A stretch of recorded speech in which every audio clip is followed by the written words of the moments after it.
পুষানি দেওয়া যায়। বলছে গরু পুষানি দেব, তুমি তো বাড়ি থাকো না, দেখবে কে? আমি বললাম আমার ছেলে বড় হয়েছে, সে দেখে রাখবে না। কয় তোমার ছেলে দেখে রাখবে, ভালো কথা, তোমার তো গোয়াল ঘর নেই। আমি বললাম খুঁটি কিনে লাগাই দিবানে। বলছে তোমার তো মশারি নেই। আমি বললাম কয়েল ধরাই দিবানে। বলছে তোমার তো খোল কিনার মতো টাকা নেই। আমি বললাম মাঠে মাঠে ঘাস কেটে খাওয়া মানে। বলছে তুমি পুষতে পারবা না। তুমি কি পুষতে পারবে না, তার মানে কি দেবে না, তার মানে দেবে না, চেয়ারম্যান দেবে না। এখন চেয়ারম্যান যা দিল না, হঠাৎ করে উত্তর গগনে কালো মেঘ জমা হয়েছে। জমা হওয়ার পরে দুমদাম করে শুরু হয়েছে। একটা উনার গোয়ালের পরেও পড়েছে। বুঝতে পেরেছেন তো কি শুরু হয়েছে? হ্যাঁ, বজ্রপাত উনার গোয়ালের পরে রাত্রি একটা কষেছে। সকালবেলা ডাকতেছে কবির বিন সামাদ, এদিকে আমি বলছি আমার ডাকছেন? বল তুমি ছাড়া আবার করবেন সবাই কিটা এ নেই, গরু নিতে চাইলে নিবা নাই। তা আমি বলছি দিল্লি তো ভালোই হয়, আমার বাচ্চা দুধ পায় না, ভালো একটা গায়ে গরু হলে ভালোই হয়। তো বলছে তাহলে এক কাজ করো, লোকজন ডেকে নিয়ে আসো, নিয়ে যাও। তাই বলছি লোকজন টাকা লাগবে কেন, আপনি বিএনপি চেয়ারম্যান, আমি তো আবার ওই একই কাছাকাছি লোক, অসুবিধায় মিলমিশ করে নিবা না, একটা বাছুর হলে আপনার, একটা হলে আমার। তা বলছে একা পারবা না। বলছে এটা গায়ে গরুর সাথে পারবো না। আপনি কি বলে করেন, এত দুর্বল এখনো হয়নি।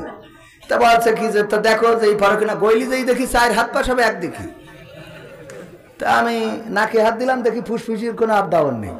পরে লেজের দিকে তাকায় দেখি ও নেটওয়ার্ক পাচ্ছে না, মানে মশা মাছি বসছে তা তাড়াচ্ছে না, ও তো দেখতে পায় না, ও টাওয়ার পায়, পারলে একটা বাড়ি মারে, তো এটাও মারছে না। তা আমি আস্তে করে এসে চেয়ারম্যানে বলছি চেয়ারম্যান গরু কি মরিয়ে গ্যাস নাই? তা বলছে মরিয়ে গ্যাস বুঝলেই তো তোমার ডাকছি, কটা লোকজন ডেকে নিয়ে আসো, পা বেঁধে বা ঢুকে একটু ফেলাই দিয়ে আসতে হবে। তাই বলছে আপনি আমার ফাঁসি দেন, আপনি জেলে ঢুকান, ফাঁসি দেন, আমার দেশ থেকে তাড়ায় বিদেশে পাঠাই দেন, তাও আমি আপনার ওই মরা গরু পাট করব না, পরিষ্কার করব না।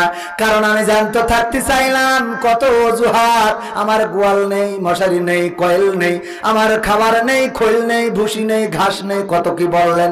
আবার এখন যেই মারা গেছে সেই বলেন কবির বিন সামাদ আসো, আসো গো আমার গরু ফেলাতি হবে রে। আমি যেমন ওই গরু ফেলাবো না, আপনারা কেউ ফেলাবেন নাকি? ফেলাবেন নাকি? তেমনি ভাবে যে আল্লাহর বান্দাকে বললাম, 5 বার করে ডাকলাম, আসেন নামাজের দিকে, হাইয়া আলাস সালাহ, নামাজের দিকে আসো, হাইয়া আলাল ফালাহ, আসো কল্যাণের দিকে, না কোনোদিনও মসজিদে ঢুকাতে পারলাম না। আসসালাতু খায়রুম মিনান নাওম, ঘুম থেকে নামাজ উত্তম, আরো কম্বলটা আরো কায়দা করে টেনে নিলে। এত কিছু করলো, ওর যখন ছেলে হলো বললাম ছেলেটা একটু মাদ্রাসায় দেন। কয় মাদ্রাসায় পড়লে খাওয়ার অভাবে মরে যাবে। ওর বললাম মসজিদ মুখো দেন, নামাজে পাঠান। কয় ওর সামনে পরীক্ষা রয়েছে।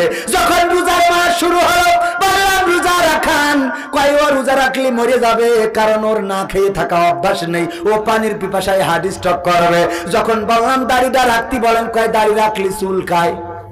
কথা কয় না, দাড়ি রাখলে চুলকায়। শুধু তাই না, বরং যারা দাড়ি রেখেছে, টুপি পরে, ওদেরকে কাঠি করে বিভিন্ন ভাবে হেনস্থা করা হলো। কাউকে বিদেশে পাঠানো হলো, কাউকে জেলখানায় ঢুকানো হলো, কাউকে ফাঁসির কাস্টে ঝুলানো হলো, কাউকে দেয়া হলো। ওগো আমার ভাইরা, এত কিছু করার পরে এইবারে যখন মরে যায় তখন হুজুরা শুরি, ঠিক না? হুজুর এসব পরিষ্কার করতে হবে, জানাজা পড়াতে হবে। আমি বলি তুই পড়া। কয় আমি পড়াবো কি, আমি তো পড়তেও পারিনি। পড়াই না তো দূর কথা, নিজেই তো পড়তে পারিনি। কেন বলছে একবার জানাজা পড়তে যাইয়ে দ্বিতীয় তাকবীরে আমি রুকুতে চলে গেলাম, কারণ ও তো জানে না যে এনে রুকু নেই। ঠিক না বেঠে? আছে না নাই? তবে আপনাদের কালীগঞ্জে নাই, এখানেও আছে, এখানেও আছে, আছে। ও আমার ভাইয়েরা আছে, মানে কি সব জায়গায়, কালীগঞ্জ তো বেশি দূরে না, সব জায়গায় আছে। তবে এখনকার ইমামরাও চালাক, যে যদি দেখে এ ভারত মার্কা লোক, তাইলে বলে বিসমিল্লাহি ওয়া আলা মিল্লাতি নরেন্দ্র মোদী, যে আল্লাহর নামে তোর নরেন্দ্র মোদীর দলে তুলে দিয়ে গেলাম, ওজা পারে করবে না। আর যদি দেখে পিটার হাসের লোক, তাইলে বলে বিসমিল্লাহি ওয়া আলা মিল্লাতি বাইডেন। কি বোঝা গেছে? কি হবে বেঁচে থেকে, কি হবে যুবক নামের বোঝা হয়ে এই ধরাতে, যেখানে মা বোনেরা ধর্ষিতা হয় দিনে রাতে। কি হবে যুবক নামের বোঝা হয়ে এই দেশেতে, যেখানে মা বোনেরা ধর্ষিতা হয় দিনে রাতে। যৌবনের সার্থকতা ঘুচিবে সকল ব্যথা, যৌবনের সার্থকতা ঘুচিবে সকল ব্যথা। পারো যদি বলি দিতে মানুষরূপী পশুটাকে, পারো যদি বলি দিতে মানুষরূপী পশুটাকে, কি হবে বেঁচে থেকে অযথা বিদ্যা শিখে যদি না গড়তে পারি শোষণবিহীন সমাজটাকে, কি হবে বেঁচে থেকে, কি হবে আলেম হয়ে ইমাম সেজে মসজিদেতে, পারো যদি সত্য কথা উচ্চ স্বরে না বলিতে। এমন ইমাম আছে না নাই? উচ্চ স্বরে সত্য কথা বলে না। আবার অনেক ইমাম আছে সত্য কথা যদি বলে তাইলে তার ইমামতি ওই মসজিদে চলে, আছে না নাই? মসজিদের সভাপতি বললে যে হুজুর দীর্ঘদিন ধরে আমরা মুসা আলাইহিস সালামের জীবনী শুনি নাই, আপনি একটু মুসা আলাইহিস সালামের জীবন নিয়ে আলোচনা করবেন। হুজুর আলোচনা করলো, করার পরে সভাপতি ডাক দেয়, এইদিকে আসেন, ইমাম সাহেব এদিকে আসেন। বললাম কি আর আপনি করলেন কি? কি বললেন আর কি করলাম? বললেন মুসা আলাইহিস সালামের জীবন নিয়ে আলোচনা করতে, আপনি করলেন কি? বলছে আমি তো মুসা আলাইহিস সালামের জীবন নিয়ে আলোচনা করলাম। বলছে তাই কি আপনি করলেন? আপনি তো দেখলাম ফেরাউনের জীবন নিয়ে পড়েছিলেন। কার জীবন নিয়ে? এই ওই দুজন কি হয়েছে তোমাদের? কি হয়েছে? মুতু ধরেছে? মেশিন এত তাড়াতাড়ি শেষ? এই যেটা উঠবে খেয়াল করবেন। ও আমার ভাইরা, ও আমার কলিজার টুকরারা, ও আমার দিনদার ইমানদার মুসলমান ভাই বাবাজিরা, ইমাম সাহেবকে ডেকে যখন এই কথা বললো, ইমাম বলছে দেখেন মুসার কথা যদি বলতে যায় ফিরাউন এর কথা তো অটোমেটিক চলে আসে, কয়ে আসে তাতেও অসুবিধে নেই, কিন্তু আপনি যখন বলছিলেন তখন আমার দিকে তাকাচ্ছিলেন কেন? সমস্যা কোন জায়গায় বলতে পারিস? সমস্যা কি বোঝা গেছে? উনার দিকে তাকালি মনে করে যে ফিরাউনের কথা ওর বলা হচ্ছে, কয় না। চোর ধরার জন্য চেয়ারম্যান বুদ্ধি করলো, কাঁঠাল চোরকে কাঁঠাল চুরি করেছে। চেয়ারম্যান বুদ্ধি খাটায় বলল কাঁঠালকে চুরি করেছে, আমি দেখতে পাচ্ছি, শিকার হয়ে যাও, তা না হইলে কিন্তু ধরা খাবারি। এবার সবাই একে অপরের দিকে তাকাচ্ছে, কেউ কোনো কথা বলে না। চেয়ারম্যান বুদ্ধি করে বলল দেখো কাঁঠাল চোর যে, তার মাথায় কাঁঠালের আঠা এখনো লেগে আছে গো, যে কাঁঠাল চুরি করেছে ওই খালি মাথায় হাত দেওয়া আছে, সত্যি কি লেগে আস নাকি? চেয়ারম্যান কয় মাল পাই আইসি রে, ঠিক না বেঠে? এই জন্য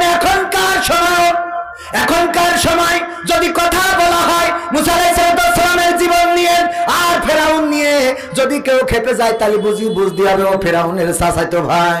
যদি ইব্রাহিমের কথা আলোচনা করা হয় আর নমরুদের কথা যদি আসে, এতে যদি কেউ খেপে যায় তাহলে বুঝতে হবে ও নমরুদের মামাতো ভাই। আর যদি মুহাম্মদ সাল্লাল্লাহু আলাইহি সাল্লামের কথা আলোচনা করা হয় আর যদি কেউ খেপে যায় তাহলে বুঝতে হবে ও আবু জেহেলের নানাতো ভাই। আর যদি এখনকার সময়ে দিনদার ইমানদারদের কথা আলোচনা করা হয়, কোরআনের খাদেমদের কথা আলোচনা করা হয়, কোরআনের পাখিদের কথা বলা হয়, আর এতে যদি কেউ খেপে যায় তাইলে বুঝতে হবে ও আপন শয়তানের দুলো ভাই। কথা কি বোঝা গেছে? ঠিক না বেঠে? শয়তানের আপন জন না হইলে খেপবা কেন? তোমার কথা বলা হয় না, তোমার বিরুদ্ধের কথা বলা হয় না। আমরা তো যেই কথা বলি, যেখানে অসঙ্গতি সেখানেই কথা। কোরআনের আইন এসেছে মানুষের শান্তি দেওয়ার জন্য, কোরআনের আইন এসেছে মানুষের প্রশান্তিতে রাখার জন্য, দেশকে নিরাপদে রাখার জন্য, দুর্নীতিমুক্ত রাখার জন্য। মোবাইল যারা তৈরি করেছে চার্জারও তারা বানাইছে, বলেন ঠিক না বেঠে? এখন মোবাইল তৈরি করেছে যারা, ওদের চার্জার না নিয়ে আপনি যদি নিজে চার্জার বানান তাইলে ওই মোবাইলের হায়াত কমবে না বাড়বে? কথা কয় না? নিজে বিজ্ঞানীগিরি করে আপনি যদি কিছু বানান তাইলে বেকায়দায় পড়ে যাবেন গো। ও আমার ভাইরা, তেমনি ভাবে আল্লাহ কোরআন দিয়েছেন, কোরআনের আইন দিয়েছেন মানুষের জন্য। এই মানুষের কি করলে কল্যাণ আসবে?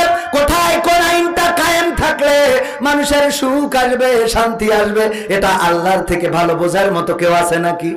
না, কেউ নাই। ওগো আমার ভাইরা, সেই কোরআন বাদ দিয়ে তুই নিজে মেকানিক গিরি করে সংবিধান বানাই নিছাও, আইন বানাই নিছাও। এই জন্যই তো চার্জ তাড়াতাড়ি শেষ হয়ে যায় রে।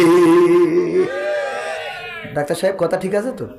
ওষুধ আপনি দিয়েছেন প্যারাসিটামল, সকালে খাবে, আর গ্যাসের বড়ি খাওয়ার আগে খাবে, আর ব্যথার বড়ি অমুক সময় খাবে। ও তিনটাই একসাথে মারে, তাও 4-5টা করে। ও কি আবুল হায়াত থাকবে? ওর খেলা ফাইনাল, আগেই চলে যেতে হবে, ঠিক না বেঠে?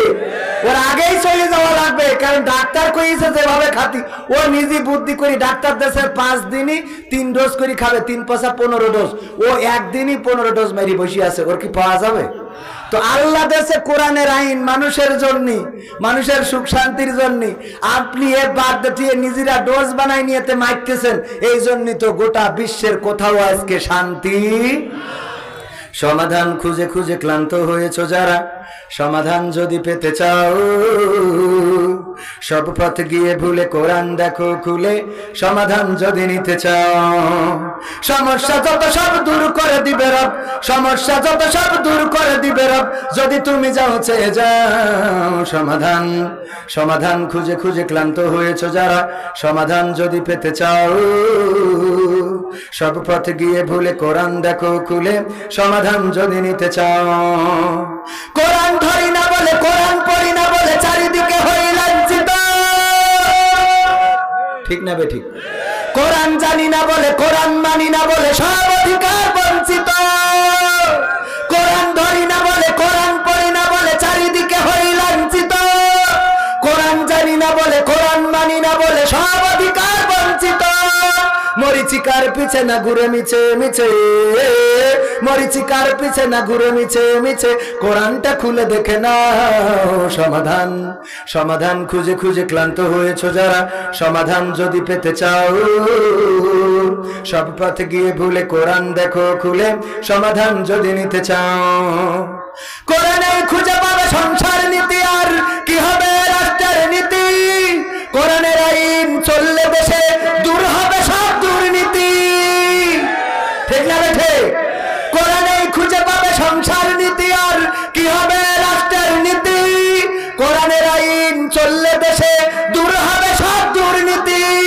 মানবের রচিত মতে শান্তি খুঁজো না পথে, মানবের রচিত মতে শান্তি খুঁজো না পথে, কোরআনটা খুলে দেখে নাও। সমাধান সমাধান খুঁজে খুঁজে ক্লান্ত হয়েছো যারা, সমাধান যদি পেতে চাও, সব পথে গিয়ে ভুলে কোরআন দেখো খুলে, সমাধান যদি নিতে চাও।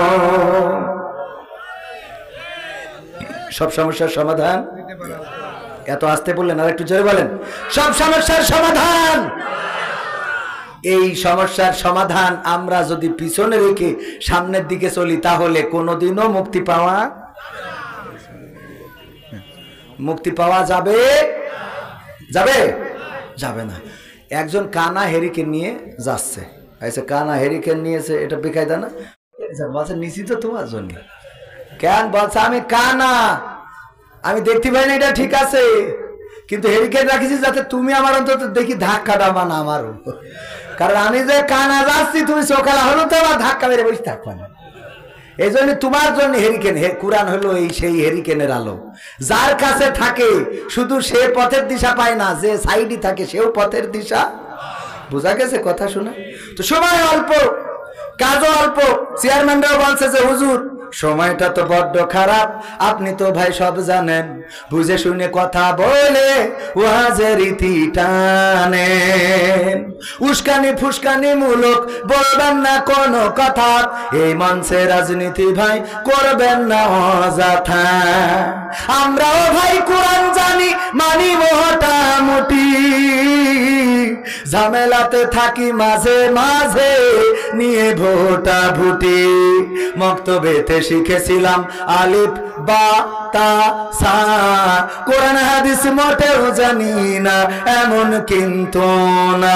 তাই রাজনীতি চলবে না ও হুজুর, রাজনীতি চলবে না, তাই রাজনীতি চলবে না ও ভাই, রাজনীতি চলবে। এবার বাচ্চা হুজুর শোনেন, এই মাহফিল 64তম মাহফিল, একটা না দুইটা না, 63 বছর হয়ে গেল গেছে 64তম মাহফিল। আমি বললাম তাতে কি? বলছে এর আগেও তো আমরা হুজুরা নিলাম। তা হুজুরা নিলেন তা কি হইল? বলছে অমুক হুজুর ওয়াজ করিল কত মধুর সুর, কবরেতে গেলে পাবো 70,000 হুর। এমন ওয়াজ আছে না নাই? এমন ওয়াজ করলে হুর পাওয়া যায় না? যায় না? হুর পাওয়া যাক আর না যাক, অন্তত বাংলার জমিনে হাতের মধ্যে হ্যান্ডকাপ, পায়ের মধ্যে ডান্ডা বেড়ি লাগবে। কথা কয় না? লাগবে। ও মুখ হুজুর ওয়াজ করে কত মধুর সুর, কবরেতে গেলে পাবো 70,000 হুর। অনেক দোয়া আছে পড়লে কোটিতে সওয়াব, সারা জীবন পাপ করিলেও পেয়ে যাব মাফ। বাপ দাদারে নাজাত দিতে করেছি 40, আমার বেলায় 4টা গরু গোয়াল ঘরে পুষা। আমিও ভাই কিছুটা জানি, মানি না তা না, ছোটবেলায় শিখেছিলাম আলিফ বা তা সা। তাই রাজনীতি চলবে না ও হুজুর, রাজনীতি চলবে না। তাই রাজনীতি চলবে না ও ভাই, রাজনীতি চলবে। এবার বাচ্চা হুজুর শোনেন, আপনি মনে করছেন আমরা মানি না মানি, ইসলাম মানি, ভালোই মানি। আমি বললাম কি মানেন? হুজুর মিলাদ করি, কিয়াম করি, যাই বাবার মাজারে, হয়তো একটু বিড়ি টানি 12 বাজারের বাজারে। আছে না নাই? মিলাদ করি, কিয়াম করি, যাই বাবার মাজারে, হয়তো একটু বিড়ি টানি কালীগঞ্জের বাজারে। ফজর নামাজ হয় না পড়া, থাকি তখন নিদে, আল্লাহর কিরে হয় না কাজা, নামাজটা 2 ঈদে। আছে না নাই? 2 ঈদে নামাজ কাজা হয় না, কিন্তু ঘটনা অন্য জায়গায়। আমার চেয়ারম্যান সাহেব চাঁদ দেখার জন্য গেল, যেই দেখে আকাশ মেঘলা, চাঁদ দেখা যাচ্ছে না। হঠাৎ করে মেম্বার বলছে, চেয়ারম্যান সাহেব চলেন টেলিভিশন জুড়বানে, টেলিভিশন খাটালি ওখানে দেখা যাবে, ঈদকাল হবে নাকি আবার তারাবি কষা লাগবে। ওমা টেলিভিশন জুড়েছে, দেখে টেলিভিশনে বলছে আগামীকাল সকাল 9টার সময় ঈদুল আজহার জানাজার নামাজ হবে। ঈদুল আজহার কেন নামাজ হবে? চেয়ারম্যান বলছে মেম্বার কি খবর? ঈদুল আজহার জানাজার নামাজ পড়লো কেন? বলছে ঈদুল আজহা মানে মরি গে, মরে না গেলে জানাজা হবে কেন? ঠিক আছে, মরে না গেলে জানাজা হবে কেন কেন গো?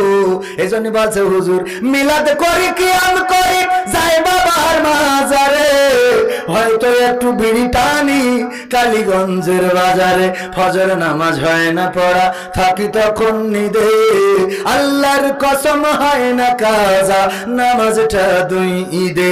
নিয়মিত চেষ্টা করি পড়তে জুম্মা নামাজ, সেদিন শুধু হয় না পড়া, যেদিন থাকে কাজ। 3টা জুম্মা করলে কাজা, মুসলিম থাকে না। এই হাদিসটা ভালো করে আমার আছে জানা। তাই রাজনীতি চলবে না ও হুজুর, রাজনীতি চলবে না। তাই রাজনীতি চলবে না ও ভাই, রাজনীতি চলবে। এবার বাচ্চা হুজুর শোনেন, শেষ কথা বলি। এই যে কোরআন শরীফ, এই কোরআনের মাথা ও মাথা সব পড়া শেষ, কিন্তু হুজুর কোথায় জিহাদ আছে এটা তো খুঁজে পাইলাম না। হুজুর জিহাদ মিহাদ কোথায় আছে দেখিনি কোনখানে, দরগা পীরের মাজার আমার অনেক বেশি টান গো বাবা, অনেক বেশি টান। আছে না নাই? আছে না নাই? কম না বেশি? জিহাদ মিহাদ, জিহাদ পাইনি কেন? পাইনি কেন? পাইনি। কোরআনে জিহাদ আছে না নাই? কিন্তু পাইনি কেন? বোঝে না, বোঝে না। কি এখানে মালয়েশিয়ায় ছিলেন কিরা কিরা? মালয়েশিয়া এই যে ও বাইয়াওয়ারাং, বাইয়াওয়ারাং ডুডুডি ডুলু মালয়েশিয়া, আলহামদুলিল্লাহ। ওকে, তো এই মানুষগুলো ভাষাটা বুঝতে পেরেছে যে কি বলেছি। এখন মালয়েশিয়ায় গেছিল একজন, ও যাওয়ার পরে ওর মান নিয়ে গেছে, তো নিয়ে যাওয়ার পরে মা ওখানে হার্ট স্ট্রোক করে মারা গেছে। তো ওর এক চাচা থাকতো মালয়েশিয়ায়, সে চাচা বাড়ি আছে, তো এই জন্য একটা ওই চিঠি লিখেছে যে ইবু সুডা মাতি, ইবু সুডা মাতি। হ্যাঁ, আপনিও ছিলেন মালয়েশিয়ায় নাকি? ও আচ্ছা। তো ইবু সুডা মাতি মানে মা মরে গেছে, এইটা চিঠি লিখে পাঠাই দিয়েছে এই জন্যই যে যদি ডাইরেক্ট লিখে দেয় যে মা মালয়েশিয়ায় এসে মরে গেছে, তাহলে ও স্টক করতে পারে মার শোকে। তো এই ভাষাটা বুঝবে না, ও নিয়ে যাবে যে মালয়েশিয়ায় ছিল চাচা, তার কাছে যে চাচা দেখো দিন কি লিখে দেস, তো চাচা তখন পড়িয়ে বুঝে বলবে দেখ পৃথিবীতে তো কেউ চিরদিন থাকে না। তো এই জন্যে আসলে আমাদের সবাই চলে যেতে হবে, তোর যেতে হবে আমাদের। আল্লাহ হায়াত কার কখন কি, তোর মা মালয়েশিয়ায় গেছে মনে হয় একটু বেকায়দা হয়েছে, এখনো ধুক ধুক করতেছে, হয়তো মরেও জাতি পারে, তা মন খারাপ করিস না, খানিক পরে আস্তে করি কয় মরে গেছে, তাই না? হঠাৎ করে বললি ঠাস করিস আবার স্টক করতে পারে। তো এই জন্য ইবু সুডা মাতি এটা লিখে দেস, ও কারুর কাছে না যাইয়ে ও মাঠে যাইয়ে তো ওইটা দিয়ে গান বানাইছে, গান গাছে ইবু সুডা মাতি, ইবু সুডা মাতি সুর করে তো গান গাচ্ছে। পরে ওই যখন মালয়েশিয়ায় ছিল এরকম আর একজন ও শুনেছে, ও শুনে তো বুঝতে পেরেছে ইবু সুডা মাতিয়ে গান গাচ্ছে গান।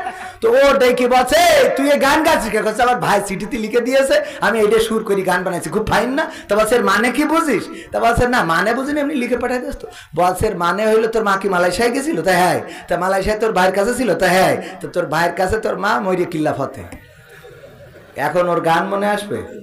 বরং ও বলছে ও মা আমারে এতিম করে গেলি মা। আমি কি কান্নাকাটি আছে না নেই? কথা কয় না, কারণ কি সে বিষয়টা বুঝদি, আগে বুঝিনি, পরে বুঝার পরে কান্না আছে না নাই, বুঝলি গান হবে। তো জিহাদ আছে কি নেই? ও তা করলেও মিটে যায়। ভাইরা আমার, আল্লাহ বলছেন ইন্নাল্লাহা আশতারা মিনাল মুমিনিনা আনফুসাহুম ওয়া আমওয়ালাহুম বিআন্না লাহুমুল জান্নাহ। কথাটা কার? আল্লাহর কথা শুনতে রাজি আছি না নাই? আল্লাহ কি বলছেন? ও আমার বান্দারা, তোমরা যদি আমার রাস্তায় মাল দাও, জান দাও, আমি তোমাদের জানমালের বিনিময়ে আমার জান্নাতটা দিয়ে দিতে চাই। সেই জান্নাত আমরা চাই, কিডা কিডা হাত উঁচু করেন। জান্নাত কি চান সবাই? নারায়ে তাকবীর, নারায়ে তাকবীর। আল কোরআনের আলো, আল হাদিসের আলো, নারায়ে তাকবীর। এই হাতটা দেখালেন কার? আমার না আল্লাহর? আরো উঁচু করেন, হাতটা দেখালেন কার? সে আল্লাহর। যদি দেখায় থাকেন, রক্ত চাই না, রক্ত দিয়া লাগবে না আমার ক্যামেরাম্যান, টাকা দাও কিছু, আমরা একটু পরীক্ষা করার জন্য আপনাদের কাছে হাত বাড়াই।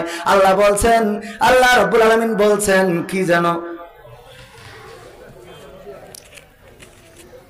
আমি ব্যক্তিগতভাবে 500 টাকা দিলাম। কয় টাকা? এই মাহফিলের জন্য।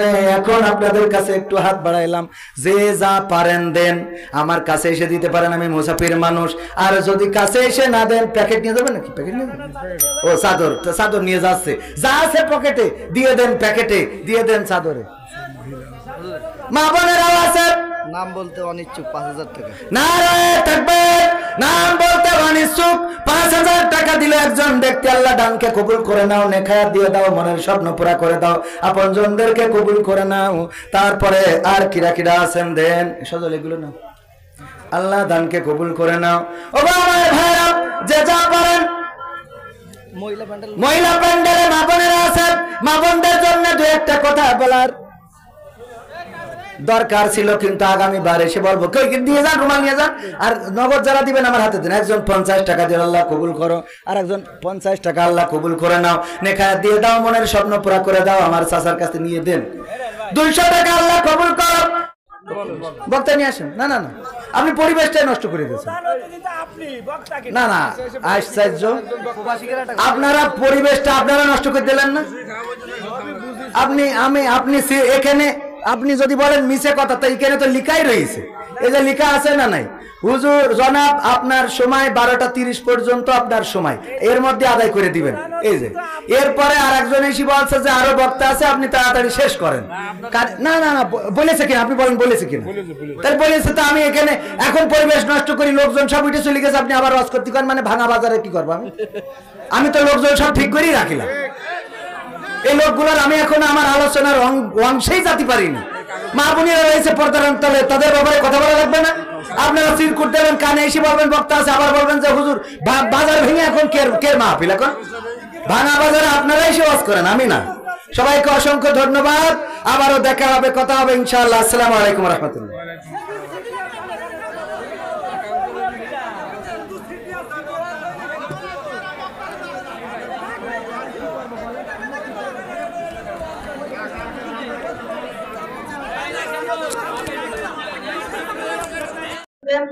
এই চেয়ারম্যান সাহেব সিলপুরটা কই? এই যে দেখেন এখানে লিখে দিয়েছে জনাব আপনার সময় 12টা 30 মিনিট পর্যন্ত, এর মধ্যে আদায় করে দিবেন। এবার এটা তো বললো যিনি আসলেন আমার কানে বলে গেলেন ভাই আরো 2টা বক্তা রয়েছে আপনি শেষ করেন। তিনি কই আসতে বলেন তার বলেছে কিনা? এখন আমি বেয়াদবি কেন করব? আমি তো আপনাদের দাওয়াতে এসেছি, এটা তো চেয়ারম্যান সাক্ষী। আমার বলছে আপনি শেষ করে দেন, এখনো 2টা বক্তা আছে, তো 2টা বক্তার সময় তো আমি হস্তক্ষেপ করতে পারি না, করা যায়? করা উচিত। তো আমি তো এই জাতীয় বক্তা না, আমি যখন জেনেছি প্রধান বক্তা, তাহলে আমি মোনাজাত করে নামবো না? তো আমার মোনাজাত তো করতে দিবেন, তারপরে খেচুড়ি আছে আমিও নেবো আপনারাও নেবেন, তারপরে একসাথে যাবো। আমার কথা হলো আগামীতে আজকের অনুষ্ঠানের প্রধান বক্তা আপনার ওয়াজ করতে হবে। আপনারা কি ওয়াজ শুনবেন?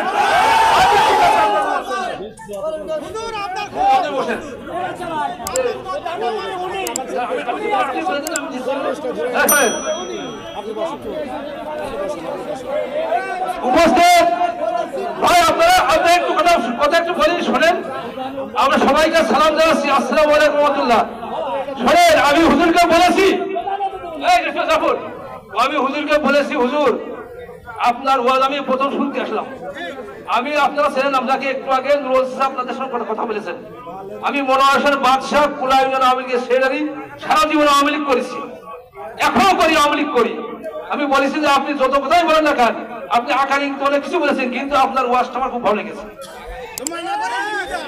অর্থাৎ আপনি প্রধান বক্তা, আমরা অনেকে এই জায়গায় গত বছর এরকম লোক থাকে না, আমি অনেকবার দেখেছি এরকম লোক থাকে। আজকে আপনার কারণে হাজার লোক বসে আছে এবং বাইরে অনেকে শুনতেছে, অনেকে রাস্তায় বসে আছে, মা বোনেরা বসে আছে, অনেকেই অনেক মা হয়েছে মা বোনেরা। আপনাকে আমি বিরুদ্ধে স্মরণ করতেছি, আপনি আমাদের ওয়াজটা আপনার যে পরিবেশ নিয়ে আপনি আসছেন, আপনার ওয়াজে সম্পূর্ণ শেষ করেননি। আপনি মনোনয়ন করবেন, আপনি মা বোনদের সাথে কথা বলবেন, আপনি সমাজ ব্যবস্থা নিয়ে কথা বলবেন। আমার নোয়াজ সাহেব ইঙ্গিত করিলেন যে আপনি কি কিনে শুধু নামাজ পড়ি ব্যস্ত যাওয়া হয় না, ঘুষ খাই দুর্নীতি করলে কি হয় তার ব্যাখ্যা আপনাকে দিতে হবে এই সমাজ ব্যবস্থার জন্য। এই জন্য আপনার ওয়াজটা ভালো লেগেছে। আমি গ্যারান্টি দিচ্ছি আপনি মন খুলে আপনি বক্তব্য করেন, আমরা বক্তব্য শুনবো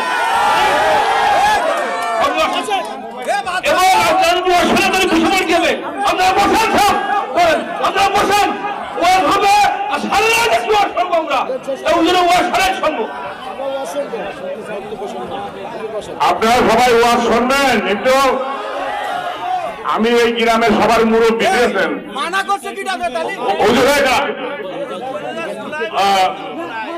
হুজুর, আমি এই গ্রামের সবচেয়ে মুরব্বী দিয়েছেন, এখন বর্তমান সময়ের আমি সবচেয়ে মুরব্বী। আমি বলছি সবার পক্ষ থেকে আপনাকে অনুরোধ করছি, আমি এই গ্রামের এখন মুরব্বী বুঝেছেন। আমার তো বয়সে অনেক আছে, কিন্তু আমি মুরব্বী, সেই হিসেবে আমি আপনাকে আমি নিয়ে আসি, আমি অনুরোধ করে নিয়ে আসি। সেই জন্যই আমি অনুরোধ করছি, আপনি বলেন যেটা ভুল হয়ে গেছে, আমরা মাপ চাচ্ছি। বলতে কিনা বলেছে আমরা বুঝতে পারি না, আমি তো অবাক হয়ে গেছি। আপনারা সবাই আগে এসে বসেন, আপনারা যদি আমাকে একটু মানেন তাহলে একটু আগে এসে বসেন ইনশাল্লাহ। আসেন আসেন আসেন আসেন আসেন আসেন।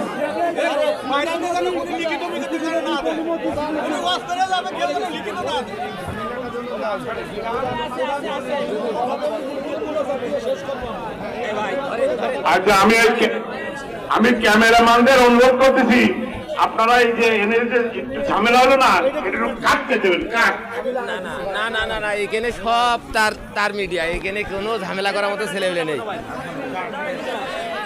দাঁড়াও ভাই, দাঁড়াও ভাই ভাই ভাই ভাই ভাই লাগাইনি একটা লাগান, কিচ্ছু হবে না।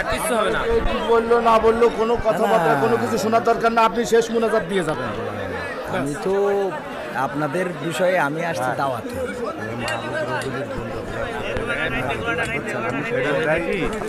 11টা পর্যন্ত করবেন, সেক্ষেত্রে ভাবলাম তো আপনি 11:30টার ভিতরে মোনাজাত শেষ করবেন। আমার ওই যুবকটা মনে করেন যে বলে গেল যে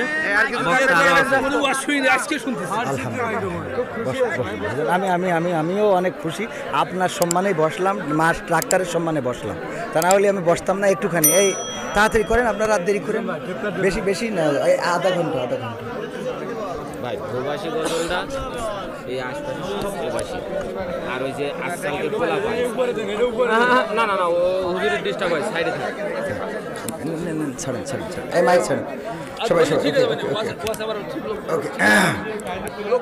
একটুখানি হ্যাঁ ভাইয়েরা আমি একটুখানি উঁচু করে দেব, একটুখানি তাড়াতাড়ি সময়টা নষ্ট করে কি করলো?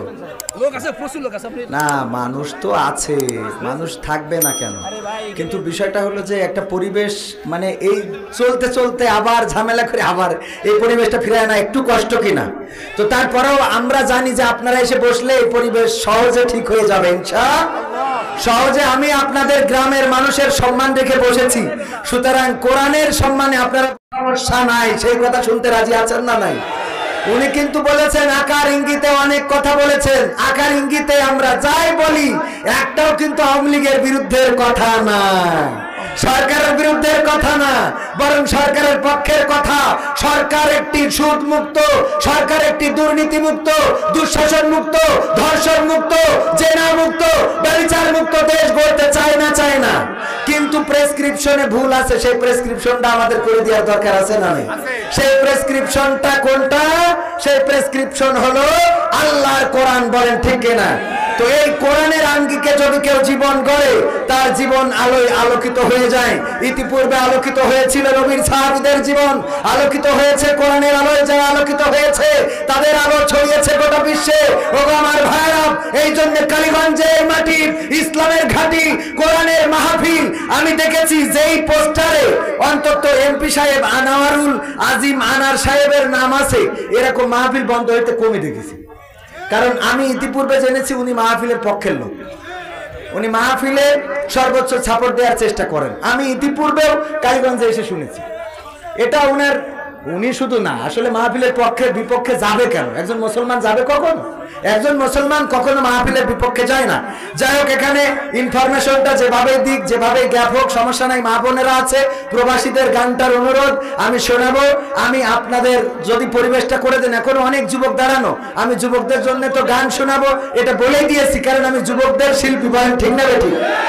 তোমাকে জাগতে হবে, তোমাকে থাকতে হবে, এ সমাজ ভাঙতে হবে, নতুন সমাজ আনতে হবে, তোমাকে জাগতে হবে।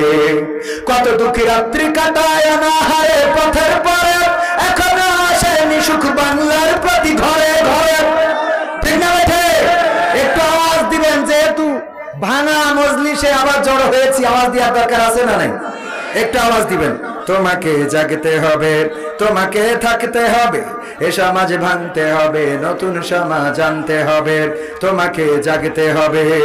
কত দুঃখী রাত্রি কাটায় অনাহারে পথের পরে, এখনো আসেনি সুখ বাংলার প্রতি ঘরে ঘরে, নীরবে নিভৃতে আজ কাঁদছে কত মানবতা, নীরবে নিভৃতে আজ কাঁদছে কত মানবতা, মেনে নেওয়া যায় না আজি তোমার এত নীরবতা। তোমাকে জাগতে হবে, তোমাকে থাকতে হবে, এ সমাজ ভাঙতে হবে, নতুন সমাজ আনতে হবে। কত বন্ধুর সীতা হয় লাঞ্ছিত হয় পথে ঘাটে, নিরাপদে চাই না চলা পথে কিবা বাজার হাটে। কত বন্ধুর সীতা হয় লাঞ্ছিত হয় পথে ঘাটে, নিরাপদে চাই না চলা পথে কিবা বাজার হাটে। রক্ষ কাজী ভক্ষক হয়ে চলছে কত সাধু বেশি, রক্ষ কাজী ভক্ষক হয়ে চলছে কত সাধু বেশি, তাই তো আসে না সুখ আমার সোনার বাংলাদেশে। তোমাকে জাগতে হবে, তোমাকে থাকতে হবে, এ সমাজ ভাঙতে হবে, নতুন সমাজ আনতে হবে। হলুদ মিডিয়ার প্রকোপে কত মানুষ মরছে ঢুকে, সত্য নিউজ গুলো টাকার তলে চাপা থাকে, ঠিক না বেঠিক? হলুদ মিডিয়ার প্রকোপে কত মানুষ মরছে ঢুকে, সত্য খবর গুলো হ্যালো বলে চাপা থাকে। ক্যামেরা আয়নার ভিতর দিয়ে সোজা জিনিস উল্টো দেখে, কলমের ভিতর দিয়ে সোজা কথা উল্টে লেখে, আপামর জনসাধারণ খাই যে ধোকা বাঁকে বাঁকে। তোমাকে জাগতে হবে, তোমাকে থাকতে হবে, এ সমাজ ভাঙতে হবে, নতুন সমাজ আনতে হবে। কত আলেম আজকে দেখি যাই কেনা যাই টাকা দিয়ে, কেউ বা ব্যবসা করে আল্লাহ তাআলার কালাম নিয়ে। কত আলেম আজকে দেখি যাই কেনা যাই টাকা দিয়ে, কেউ বা ব্যবসা করে আল্লাহ তাআলার কালাম নিয়ে। তাই তো হকের কথা যায় না শোনা ওদের মুখে, তাই তো হকের কথা যায় না শোনা তাদের মুখে। উপরে কোরআন প্রেমী, বিরোধিতা পিছন দিকে। তোমাকে জাগতে হবে, তোমাকে থাকতে হবে, এ সমাজ ভাঙতে হবে, নতুন সমাজ আনতে হবে। নাস্তিকেরা দিচ্ছে গালি আল্লাহ ও তার রাসূল নিয়ে, আমরা দায় সেরেছি মুখে মুখে ফতোয়া দিয়ে। নাস্তিকেরা দিচ্ছে গালি আল্লাহ ও তার রাসূল নিয়ে, আমরা দায় সেরেছি মুখে মুখে ফতোয়া দিয়ে। ওরা নাকি কথা বলে বাক স্বাধীনতার বলে, তারা নাকি কথা বলে বাক স্বাধীনতার বলে, হক কথা বলতে গেলে মাঝে মাঝে থাকবো জেলে। তোমাকে জাগতে হবে, তোমাকে থাকতে হবে, এ সমাজ ভাঙতে হবে, নতুন সমাজ আনতে হবে। ইন্ডিয়ান চ্যানেলের জ্বালাই অশান্তি আজ ঘরে ঘরে, ইসলামী চ্যানেলগুলো বাছাই করে বন্ধ করে। ইন্ডিয়ান চ্যানেলের জ্বালাই অশান্তি আজ ঘরে ঘরে, ইসলামী চ্যানেলগুলো বাছাই করে বন্ধ করে।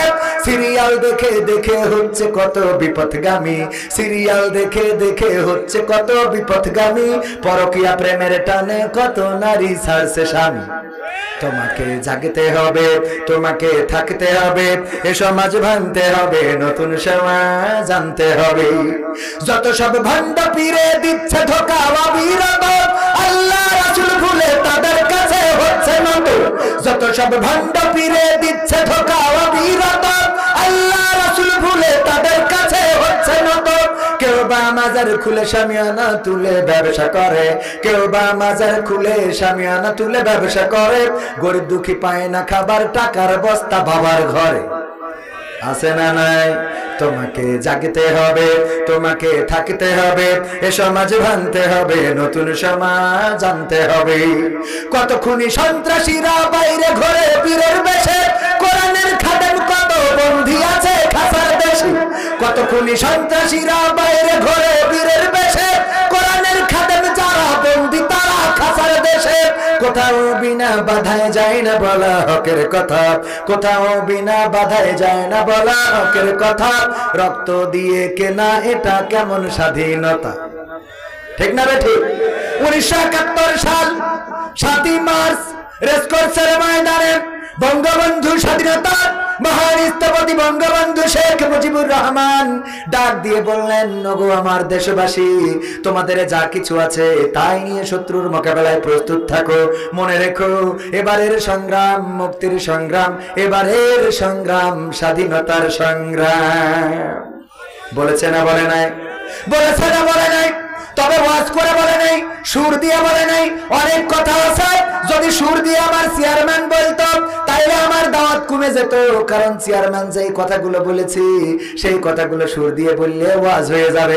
বললো শুধুমাত্র দাড়ি রাখবেন, টুপি রাখবেন, তাতে নামাজ পড়বেন, জান্নাত পেয়ে যাবেন, তা হবে না। সুদ খাওয়া ছাড়লেন না, ঘুষ খাওয়া ছাড়লেন না, কেমন করে জান্নাত পাবেন? বলেছে না বলে নাই? এই কথাটা সুর দিয়ে বললে আমার দাওয়াতের তেশমারা সারা। বুঝা গেছে? আমার ভাইজান বললেন, আমি আওয়ামী লীগের ইউনিয়ন সেক্রেটারি, আমি বলছি এখানে কথা হবে, খোলামেলা আলোচনা হবে, কোরআন হাদিস থেকে হুজুর কথা বলবে। এইভাবে সুদ দিয়ে যদি বলতো ওয়াজ হয়ে যেত। আমার ওয়াজের জন্য আর ডাকা হতো না রে, ঠিক না রে ঠিক? এই জন্য উনারা সুর দিয়ে বলে না বুঝে আমরা বেঁচে গেছি। খাওয়া ফিরি টাকা আছে না নাই? রিজিকের মালিক কে?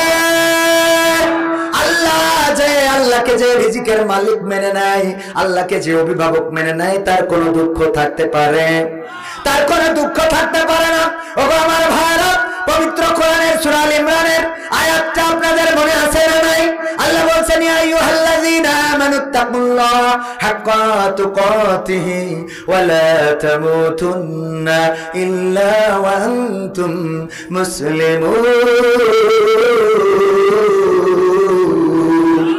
আমার আল্লাহ বলছেন, ওগো ঈমানদাররা, তোমরা আল্লাহকে ভয় করো যেমন তাকে ভয় করা উচিত, আর ততক্ষণ পর্যন্ত মৃত্যুবরণ করো না যতক্ষণ পর্যন্ত না তোমরা পূর্ণ মুসলমান হতে পারো। কথাটা কার? যারা বলেন কথাটা কার? সেই আল্লাহর কথা মানার দরকার আছে না নাই? তাইলে প্রথম অংশে কি বললেন?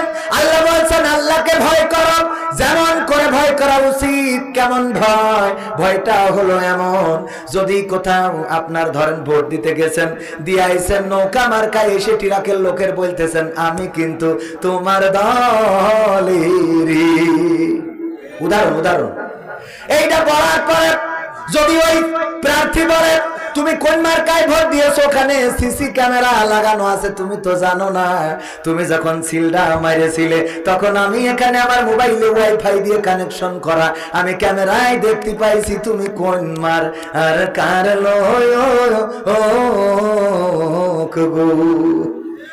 বলেন। আর বাহাদুরি খাটবে? বাহাদুরি খাটবে না। টিরাকের পক্ষে দল করি যেই নৌকা পাশ করেছে বলেন আমি নৌকা, কিন্তু রেকর্ড যদি সিসিটিভিতে থাকে আপনি কি করে খাটি পারবেন? না, পারা যাবে না। আবার নৌকায় মেরে টিরাকের পক্ষে হবেন যদি সিসি ক্যামেরা থাকে, হবে না। তেমনি ভাবে আমাদের চলার ক্ষেত্রে মনে রাখতে হবে পৃথিবীর কেউ দেখে না। দেখেন কি আল্লাহ রাব্বুল আলামিন দিনের আলোতে রাখেন, রাতের অন্ধকারে দেখেন। ও আমার ভাইরা, এখানে যারা আমরা এসেছি, আমাদের জীবনে এমন অনেক গুনাহ আছে, গভীর রাত, একটু বিবেকের কান দিয়ে শোনেন। আল্লাহ বলেছেন ওয়াইযা কুরিআল কুরআনু ফাসতামিউ লাহু ওয়া আনসিতু লাআল্লাকুম তুরহামুন। আমার আল্লাহ বলছেন, ওগো ঈমানদারেরা, ওগো মুসলমানেরা, ওগো আমার বান্দারা, ওগো কালীগঞ্জবাসীরা, ওগো দামোদরপুর গ্রামের মানুষেরা, তোমরা শুনে নাও। তোমাদের সামনে যখন কোরআন থেকে তেলাওয়াত করা হবে, যখন কোরআন থেকে পড়া হবে, তখন তোমরা তোমাদের হৃদয়ের কান দিয়ে শুনবা, যাতে করে তোমাদের উপরে আল্লাহর রহমত বর্ষণ হতে পারে। বলেন সুবহানাল্লাহ। আল্লাহর রহমতের দরকার আছে না নাই? এবার একটু হৃদয়ের কানটা খুলে দেন। আমাদের কান কয়টা? দুইটা। কান কয়টা? তিনটা। চোখ কয়টা? তিনটা। চোখও তিনটা। আপনি এখান থেকে আপনার বাড়ি দেখতে পাচ্ছেন না? নিজের বউও দেখা যাচ্ছে না? দেখেন, নিজের ছেলেকেও দেখা যাচ্ছে না? দেখতে পাচ্ছেন না? এখন আপনি কালীগঞ্জে গেছিলেন বাজার করার জন্য, ঈদের মার্কেট করতে, কোন দোকানে গেছিলেন দেখা যাচ্ছে না? ওটাও দেখা যাচ্ছে। খানিক আগে আমাদের যে কুপাকুপি শুরু হয়ে গেল, ওটা দেখা যাচ্ছে না? তাহলে চোখ কয়টা? তিনটা চোখ, দুইটা সরাসরি আর একটা ভিতরে। সব চোখ কানা হয়ে গেল, ভিতরের চোখ আছে না নাই? ভিতরের চোখ আছে। চোখে আর কিছুই দেখেন না, কিন্তু ভিতর দিয়ে দেখে রেখেছেন, ওটা মোছা যায় না। এই জন্য অনেকেই বলে যে লাঠির আঘাত সহ্য করা যায়, কিন্তু অন্তরের আঘাত সহ্য করা, কথার আঘাত সহ্য করা যায় না। হৃদয়ের কানটা একটু খুলে দেন, হৃদয়ের কান খুলে দিয়ে শোনেন। এখানে যারাই বসে আছেন, দাঁড়িয়ে আছেন, ওগো আমার ভাইয়েরা, দাঁড়ানো যুবকেরা, চিন্তা করে দেখেন জীবনে এমন অনেকেই অনেক গুনাহ করেছেন, যেই গুনার খবর যদি মা জানতো তাইলে আপনার ভাত রান্না করে খাওয়াতো না। এমন গুনাহ আছে না নাই?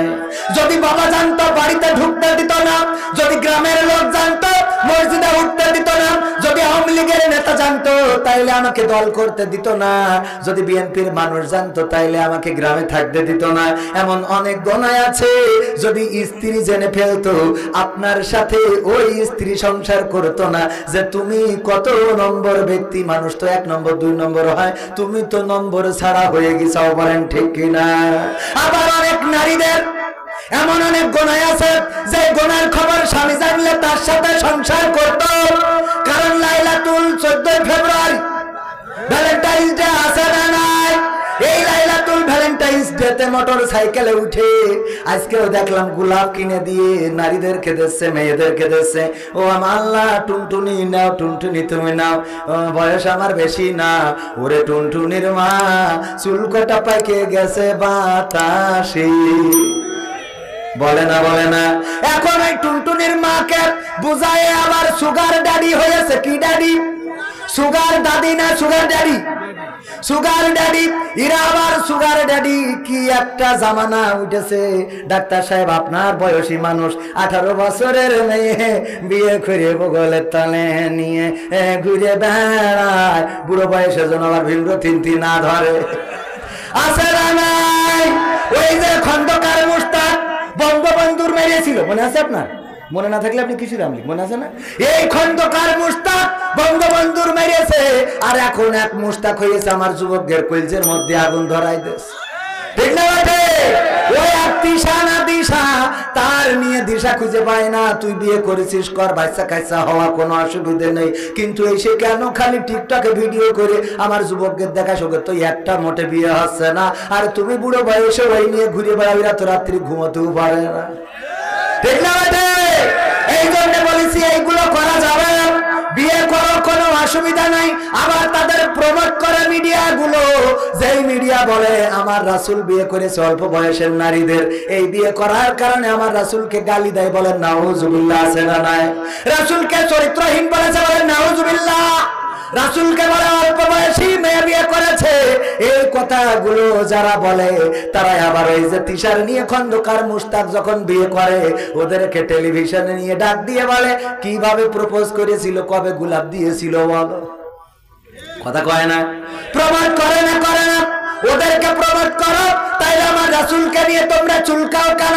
তার মানে তোমাদের সমস্যা অন্য জায়গায়, তোমাদের সমস্যা বিয়েতে না। তোমাদের সমস্যা হলো যারা দাড়িওয়ালা, টুপিওয়ালা, আল্লাহওয়ালা, ওদের পিছনে চুলকানো স্বভাবটা তোমাদের হয়ে গেছে। ঠিক না বেঠে? দাড়িওয়ালাদের বিপদে ফেলার লোক আছে না নাই?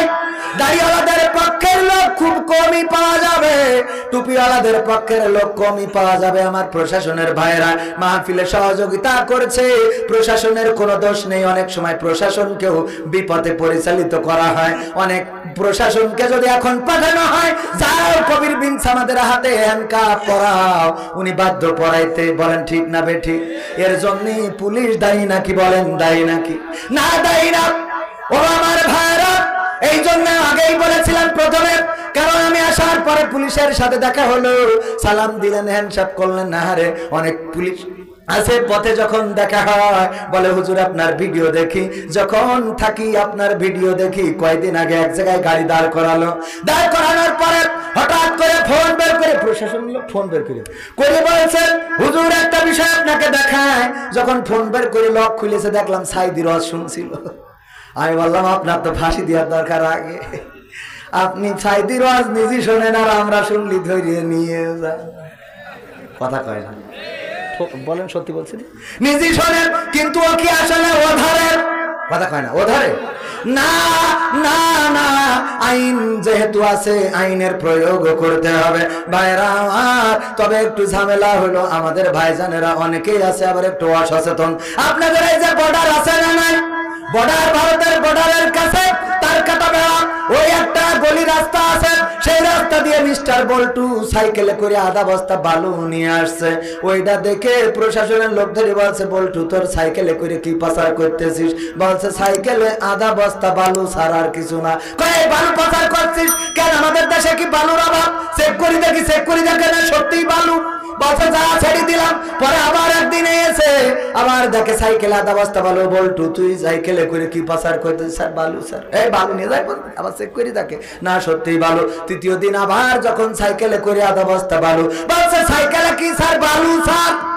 তো যদি বালু হয় প্রতিদিন কেন বালু পাচার করিস? আমাদের কি বালুর অভাব হয়ে গেছে বাংলাদেশে? তোর এই বালু ঢাকায় পাঠাবো, বিজ্ঞানাগার থেকে গবেষণা করে দেখবো কোন নাশকতা আছে কিনা। চেক করে দেখে না সত্যিকার অর্থে বালু, অন্য কিছু নেই। আপনাদের কালীগঞ্জের বাজারে যখন বল্টুর সাথে স্যারের দেখা, স্যার ডেকে বলছে বল্টু এইদিকে আয়, প্রতিদিন সাইকেলে করে আধা বস্তা বালু কেন পাচার করিস?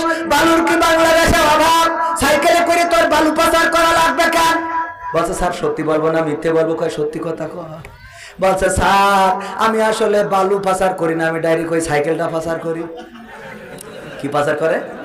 সাইকেল পাচার করে। আর পরে পরে চেক করছে কি চেক করছে? বালু। ও আমার ভাইরা, কত টাকা কত পয়সা সুইস ব্যাংকে চলে যায়, আর হুজুরির অ্যারেস্ট করিলে পকেটে মেসওয়াকার টুপি পাওয়া যায়। ঠিক না বেঠে? কত টাকা কত পয়সা বেগম পাড়ায় জমা হয়, আর হুজুরির ধরে চেক করিলে তসবি টুপি পাওয়া যায়। সত্য না মিথ্যা? এই জন্য চেক করা দরকার আগে তাই পড়া লোকগুলো। আমার দেশের প্রবাসীরা বিদেশে থাকে, আছে না নাই? এই এলাকায় অসংখ্য প্রবাসী রয়েছে যারা কষ্ট করে করে টাকা পাঠায় এই দেশের জমিনে, আর এই দেশে অনেক টাই পড়া কোট পড়া মানুষ আছে যারা এই দেশের টাকাগুলো নীতি দুর্নীতি অর্থনীতি করে ওই সুইস ব্যাংকে, কানাডার বেগম পাড়ায়, লন্ডনে, ইউরোপে, আমেরিকায় পাঠিয়ে দেয়। বলেন সুবহানাল্লাহ। ও নাউজুবিল্লাহ হবে। হ্যাঁ নাউজুবিল্লাহ হবে। ডাক্তার বলছে এটা তো নাউজুবিল্লাহ হবে। আমিও আবার এখন যেহেতু ভাঙা হাটে আবার নতুন করে বসেছি আমার দুইজন ভাইয়ের সম্মানে। ডাইনে আওয়ামী লীগ, বিএনপি, না বলে তো উপায় নেই। একটা ক্ষমতায় আর একটা আসতে পারে, কি একটা ক্ষমতায় আর একটা আসতে পারে। এই জন্য আমি আর নামলাম, নেমে যে আবার উঠলাম যে না জানি কি হয় গো। ও আমার ভাইরা দুইজন দুই পাশে আছে, অসুবিধা নাই। প্রবাস থেকে প্রবাসীরা টাকা পাঠায়, কত কষ্ট করে প্রবাস থেকে এই দেশের রেমিটেন্স পাঠায়, আর এই দেশের টাই পড়া কোট পড়া মানুষগুলো ওই বেগম পাড়ায় কানাডায় যেয়ে টাকা পাঠায়। ওদের দেখার মতো ধরার মতো আল্লাহর ওলি পাওয়া যায়? পাওয়া যায়? এই হলো দুর্নীতি। এই দুর্নীতিবাজ যারা, তারা সরকারকে ক্ষতি করছে। ঠিক না বেঠে? রোডের জায়গায় বাস ঢুকাইছে, চেয়ারম্যানের বললাম আপনি বাস ঢুকালেন কেন? এ তো বাস আপনি তো সরাসরি খালেদা জিয়ার বড় ক্ষতি করে দিলেন। বলছে যে অসুবিধা নেই হুজুর, আপনি বুঝবেন না, বাস ঢুকাইছি এটা আমরা বুঝি। আমি বললাম একটু বুঝাই দেন, আমরা হুজুর মানুষ বুঝাই দিলে তো বুঝি।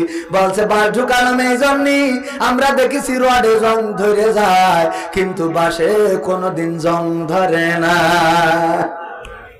বুদ্ধি আছে না নাই? বাস যারা ঢুকায় তারা সরকারকে বাস দেয়। রাস্তা দেখেন 3 বছর 4 বছর ধরে রাস্তা করতেছে, টাকা ফুরাই যাচ্ছে আবার যেয়ে নিয়ে আসছে, আবার রাস্তা করতেছে, আবার টাকা ফুরাই যাচ্ছে আবার যেয়ে নিয়ে আসছে। এই রাস্তা করতে লাগলো 3 বছর, আর 3 মাসের মধ্যে রাস্তা গর্ভবতী টিরাক গেছে, আর 2 পাশ দেখে এলে উঠেছে রে। সত্যি না মিথ্যা? এই কাজগুলো কি সরকার করে? না, সরকার করে না। সরকার যাদেরকে দিয়ে করায় তারা করে। ও যখন ভোটে দাঁড়াইলো আমাদের একজন এমপি ভাইরাল হয়েছে, এমপি সাহেব সংসদে গিয়েছে সিএনজিতে চড়ে, কোনো অসুবিধা নেই, আমরা ওয়েলকাম জানাই যে আপনি স্বতন্ত্র প্রার্থী হয়ে ভোট করেছেন, নৌকা ফেল করাইছেন, তাও মাইনে নিছি, কোনো অসুবিধা নেই, সংসদে জাতি দিছি, সিএনজিতে আইছেন, ভালো কথা, আসেন। কিন্তু 5 বছর পরে যদি আপনি মার্সিডিজ চালান তাইলে বুঝা যাবে। ঠিক না বেঠে? এই 5 বছরের মধ্যে যদি খেলা হয়ে যায়, আছে না নাই? আপনি সিএনজিতে গিয়েছেন, ওয়েলকাম, কারণ একজন সংসদ সদস্য এমন হওয়া লাগবে রাষ্ট্রের কোন অর্থ ব্যবহার করা যাবে না। যেমন ছিলেন ওমর ইবনে আব্দুল আজিজ। ওমর ইবনে আব্দুল আজিজ ছিলেন দ্বিতীয় ওমর বলা হতো। একদিন একজন প্রতিবেশী খোঁজ খবর নেওয়ার জন্য অনেক দূর থেকে এসেছে, প্রতিবেশী বলতে আপনজন অথবা পরিচিত একজন খবর নিতে এসেছে। আসার পরে বলছেন, ও ওমর বিন আব্দুল আজিজ, রাষ্ট্রটা কেমন চলে? বলল খুব ভালো চলে। আয় হয় কিভাবে? এইভাবে আয় হয়। রাষ্ট্রে কতজন আপনার গভর্নর আছে, কতজন অমুক তমুক আছে, সব বলল। হঠাৎ করে বলতেছে আপনার স্ত্রী সন্তান কেমন আছে? ওমর বিন আব্দুল আজিজ সাথে সাথে লম্পের মধ্যে আলোর মধ্যে ফু দিয়ে আলোটা নিভিয়ে দিয়েছে। তারপরে বলছে আমার স্ত্রী সন্তান ভালো আছে। তারা কেমন? তারা কি খেয়ে আছে না? হ্যাঁ, তারা মোটামুটি ভালো আছে। কয়জন এতজন কি করে এই করে, তারপর ওই ব্যক্তি বলছে আপনি বাতিটা কেন নিভালেন, এতক্ষণ পর্যন্ত কথা বললাম আপনি বাতি নিভান নাই, যখন পরিবারের কথা শুরু করেছি আপনি বাতিটা কেন নিভিয়ে দিলেন। ওমর বিন আব্দুল আজিজ বললেন, ও আমার আগন্তুক ব্যক্তি শুনে নাও, যখন তুমি রাষ্ট্রের খোঁজ খবর নিচ্ছিলে, আমি রাষ্ট্রপ্রধান হয়ে রাষ্ট্রের কথা বলছিলাম, তখন রাষ্ট্রের আলো জ্বালানো ছিল, কোনো অসুবিধা নাই, কিন্তু যখন তুমি আমার ব্যক্তিগত খবর নিচ্ছিলে তখন রাষ্ট্রের তেল পুড়ায় ওই বাতিটা জ্বালানোর কোনো অধিকার আমার নাই। আল্লাহু আকবার। এরকম নেতা হওয়ার দরকার আছে না নাই? আমরা আশা করব আমাদের ডানে বামে বসা দুইজন নেতা এরকম নেতাই হবেন যে যে দল করেন না কেন এমন নেতা হইতে হবে। জনগণের অধিকার জনগণকে বুঝাই দেবেন, বিধবা ভাতার কার্ড ওই প্রবাসীর বোর দিয়ে দেবেন অথবা নিজের শালীর নামে দেবেন, তা কিন্তু হবে না। কথা কি বোঝা গেল? তাহলে কি এখনো খেলা হবে? হবে এখনো? আমার বাংলাদেশে প্রবাসীদের গল্প বলি শোনো, এ গল্প তো কল্পনা নয়, তোমরা কি তা জানো? ও ভাই, এ গল্প তো কল্পনা নয়, তোমরা কি তা জানো? আমার বাংলাদেশের প্রবাসীদের গল্প বলি শোনো। পল্লী গায়ের দুরন্ত ছেলে বাপে ডাকে খোকা, হঠাৎ করে ঢুকলো মাথায় বিদেশ যাওয়ার পোকা। রোগে শোকে ক্লান্ত পিতা খাটার নাই উপায়, বেকার ছেলের এমন কথায় বাবা দিল সাই। ক্ষেতের জমি হালের গরু বিক্রয় করে দিয়ে বাকি টাকা করলো পূরণ মায়ের গহনা নিয়ে। অনেক আশা বুকে বেঁধে ছাড়লো যখন বাড়ি, সে যে কি বেদনা বিধুর ছিড়ল যেন নারী। মায়ে কান্দে ভাই কান্দে কান্দে আপন চোখের জলে বুক ভেসে যায় শক্ত করে মন। এমন মানুষ কোন সে জানা, এমন মানুষ কোন সে জানা, তোমরা কি তা জানো? আমার কালীগঞ্জের প্রবাসীদের গল্প বলি শোনো, আমার ঝিনাইদহের প্রবাসীদের গল্প বলি শোনো। বিমানেতে বসে খোকা জানালারি পাশে নীল আকাশে তাকিয়ে দেখে মায়ের ছবি ভাসি।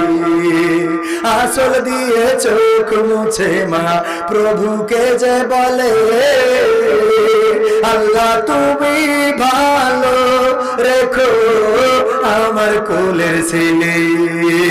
খোকা যে ছিল মা জননীর কলিজারি বোটা, ভাবতে সব চোখ ভিজে জল পড়লো ফোটা ফোটা।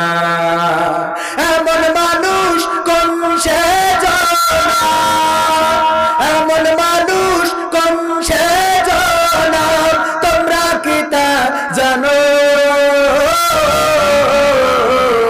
আমার মালয়েশিয়ার প্রবাসীদের গল্প বলে শোনো, আমার সৌদি আরবের প্রবাসীদের গল্প বলে শোনো। নদ নদী আর সাগর নগর দিয়ে খোকা পাড়ি পৌঁছালো যে অতি সাধের বিদেশের বাড়ি। অনেক কষ্টে মিলল খোকার এমন একটা কাজ হাড় ভাঙা খাটুনি তাতে সকাল দুপুর সাজ রোগে শোকে কাজ করে যায় করে না অবহেলা আকাশ সমান স্বপ্ন দেখে কাটিয়ে দেয় বেলা মা জননীর সাথে যখন খোকা কথা কয় বলে বাবা কেমন আছো জানতে ইচ্ছা হয় মা গো আমি ভালো আছি মা গো আমি ভালো আছি দুঃখ নেই তো কোনো আমার দামোদরপুরের প্রবাসীদের গল্প বলি শোনো আমার কালীগঞ্জের প্রবাসীদের গল্প বলি শোনো হঠাৎ করে বাবা বলে টাকার যে দরকার তোর মায়েরই বড় অসুখ দেখাবো ডাক্তার চিন্তায় আমার বাড়ছে আবার তোর বোনেরই নিয়ে দিনে দিনে হচ্ছে বড় দিতে হবে বিয়ে তোর ভাইয়েরই লেখা পড়ার খরচ বেড়ে গেছে দরকার এখন অনেক টাকার তোর কাছে কি আছে পাইনি বেতন এখনো খোকা পকেটটা যে ফাঁকা তবুও বলে ভেব না বাবা দেব আমি টাকা এমন মানুষ কোন সে জানা এমন মানুষ কোন সে জানা তোমরা কি তা জানো আমার বাংলাদেশের প্রবাসীদের গল্প বলি শোনো আমার মালয়েশিয়ার প্রবাসীদের গল্প বলি শোনো দিন মাস গুনে খোকা এখন পৌঁছালো বছরে করতে হয় কাজ এখন যে তার 10 তলার উপরে হঠাৎ করে কি হতে কি যেন হয়ে গেল 10 তলারই উপর থেকে খোকা পড়ে গেল আকাশ সমান স্বপ্নগুলো আকাশে গেল উড়ে দেহ থেকে প্রাণ পাখিটাও গেল যে ভাই ছিড়ে বন্ধুরা যে এসে দেখে রক্তে তর তর নিথর দেহ পড়ে আছে জমিনের উপর এমন মানুষ কোন সে জানা এমন মানুষ কোন সে জানা তোমরা কি তা জানো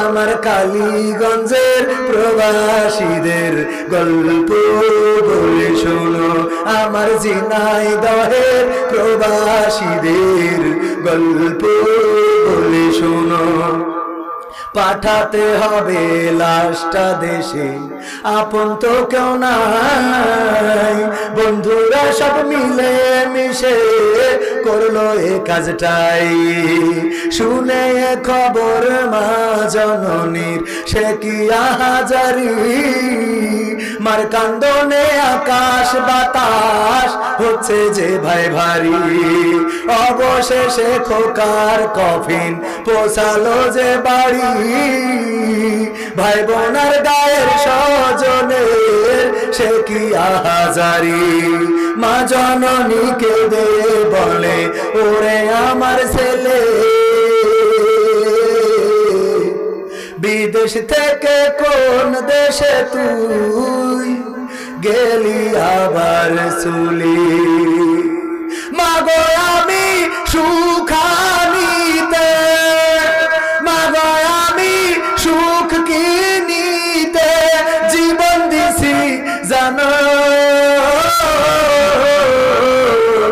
আমার দামোদরপুরের প্রবাসীদের গল্প বলে শোনো এ গল্প তো কল্পনা তোমরা কি তা জানো ও ভাই এ গল্প তো কল্পনা নয় তোমরা কি তা জানো আমার কালীগঞ্জের ওই প্রবাসীদের গল্প বলি শোনো প্রবাসীদের জীবনের সমস্ত কথা আমি এই একটা গান দিয়ে বলে দিলাম যারা প্রবাসে থাকার পরে স্বামীর টাকা নষ্ট করে ওখানে কত কষ্ট করে ঈদের দিনেও আমার একজন ব্যাংকের অফিসার পরে দেখি প্রবাসীরা বয়লা জামা কাপড় গায়ে দিয়ে ময়লার প্লেট পলিথিন প্লাস্টিক নিয়ে দাঁড়িয়ে আছে ওরা দাঁড়িয়ে আছে সবাই শুধু হাতের দিকে তাকায় যে কোন ব্যক্তি পকেট থেকে বের করে কিছু হাদিয়া দিবে যে প্রবাসী মানুষ এই রোদে দাঁড়িয়ে আছো নাও কিছু হাদিয়া দিলাম এই হাতের দিকে তাকায় ঈদের দিনেও যারা কষ্ট করে পরিশ্রম করে মাথার ঘাম পায়ে ফেলে কয়েকদিন আগে কাতারে গেলাম যাওয়ার পর একজন প্রবাসী এসে বলছে হুজুর গো আপনার সাথে আমি একটা ছবি তুলবো আমি বললাম আপনি উঠান আমিও আপনার সাথে একটা উঠাবো বলছে না হুজুর আমি আপনার সাথে উঠাবো কিন্তু আপনি আমার সাথে উঠাতে পারবেন না আপনি উঠাবেন না এটা আমার দাবি বললাম কেন বললো হুজুর আমার দিকে তাকিয়ে দেখেন কি অবস্থায় আছি এটা যদি আপনি ছেড়ে দেন আপনাকে অনেকেই চেনে এই ছবিটা আমার পরিবারের কাছে পৌঁছে যেতে পারে আমার পরিবার দেখলে কষ্ট পাবে আসলে ওই মানুষটার গায়ে যে জামা ছিল আমাদের দেশের ফকিরেরাও এত ছেঁড়া জামা গায়ে দেয় না পরনে যে প্যান্ট ছিল আমার দেশের নায়িকারাও এত ছেঁড়া প্যান্ট পরে না এত ছেঁড়া প্যান্ট যে আমার দেশের নায়িকারাও পরে না এই দেখেন এই চেয়ারম্যান হাসছে ছিঁড়া প্যান্ট নায়িকারা পরে না পরে ভাইয়েরা আমার এই জন্য প্রবাসীরা টাকা পাঠায় দেশের অর্থনীতিকে শক্তিশালী করার জন্য সুতরাং সেই প্রবাসীদের টাকার যত যত ব্যবহার হওয়া দরকার আজকালকার নারীরা সেটা তো করে না বরং টাকা কালীগঞ্জের ব্যাংকের তো তুলে ভানাসি ব্যাগ একটা নিয়ে কসমেটিক্সের দোকানে যেয়ে বলে আইসি কয় ভাবি এতদিন পরে কয় দেখো তোমার ভাই এতদিন টাকা পাঠাইল না এই জন্যই আসতে পারি এলাম নারী আছে না নাই আমি গেলাম ফেয়ার এন্ড লাভলি কেনার জন্য 12 বাজার কসমেটিক্সের দোকানদার বলছে হুজুর অরিজিনালটা নেবেন না ডুপ্লিকেটটা বললাম ওয়াজ করি টাকা তো একবার কম পাইনি আপনি ভালোটাই দেন হঠাৎ করে দুইটা মহিলা এসেছে বলছে হুজুর একটু সাইড দেন তা বলছে তো আমার ফেয়ার এন্ড লাভলি দেন আমি নিয়ে চলে যাই তা বলছে আপনি ফেয়ার এন্ড লাভলি মাখবেন কেন সারামুখী তো দাড়ি আমি বলছি দাড়ি নাই আমার উঠেছে আমার বোর তো উঠিনি আমার বউ না হয় মেঘ পানের আমি একটু খাইয়ে দেখ পানে এত মাখলাম পরিষ্কার হইলাম না ফেয়ার এন্ড লাভলি যদি পরিষ্কার বানাইতে পারে তাহলে আফ্রিকায় যাইয়ে বেসো কথা কয় না ফেয়ার এন্ড লাভলি আফ্রিকায় বেচার দরকার আছে না নাই ফেয়ার এন্ড লাভলি দিয়ে যদি মানুষ পরিষ্কার হয়ে যেতো রে তাইলে আমার আফ্রিকায় ফেয়ার এন্ড লাভলি ভালো চলতো ওরা কিন্তু আফ্রিকায় যাইয়ে পরিষ্কার দেখায় না ওরা বাংলাদেশে এসে দেখায় আবার দুই একজন আছে বাংলাদেশে সুন্দরী প্রতিযোগিতায় কয়দিন আগে টেলিভিশনে দেখলাম সুন্দরী প্রতিযোগিতা হয়েছে কোন কোম্পানির ডান পাশে দাঁড়াইনো দাড়িওয়ালা বাবা এত চাপ দাড়ি দেখে মনে হয় জামাত ইসলামের লিডার আর বাম পাশে দাঁড়াইনো এত পর্দাশীলা মা ইসকাপ পরা আর মেয়ে সব কিছু বুঝে নে বুঝা গেছে অবস্থাটা দাঁড়াইছে মাহমুদুল হাসান জিহাদি ওয়াজ করে যাচ্ছে ওয়াজ করে যাওয়ার পথে আপনাদের এই যে তেমাত নাই যাইয়ে দেখে ওখানে রাতের 12টার পরে একজন আকাম মানে পায়খানা করতেছে পায়খানা আগের সময় পায়খানা কাজ ছিল না তো জেনে শুনে ঝাড়তো মনে আছে তো তো ওই জায়গায় এই কাজ করতেছে মাহমুদুল হাসান জিহাদি চিন্তা করলো ডাক্তার বলে যে এটা পরিবেশের জন্য খুব খারাপ এজন্য আপনার কথা চিন্তা করি হেডলাইট ঘুরাই ধরিয়েছে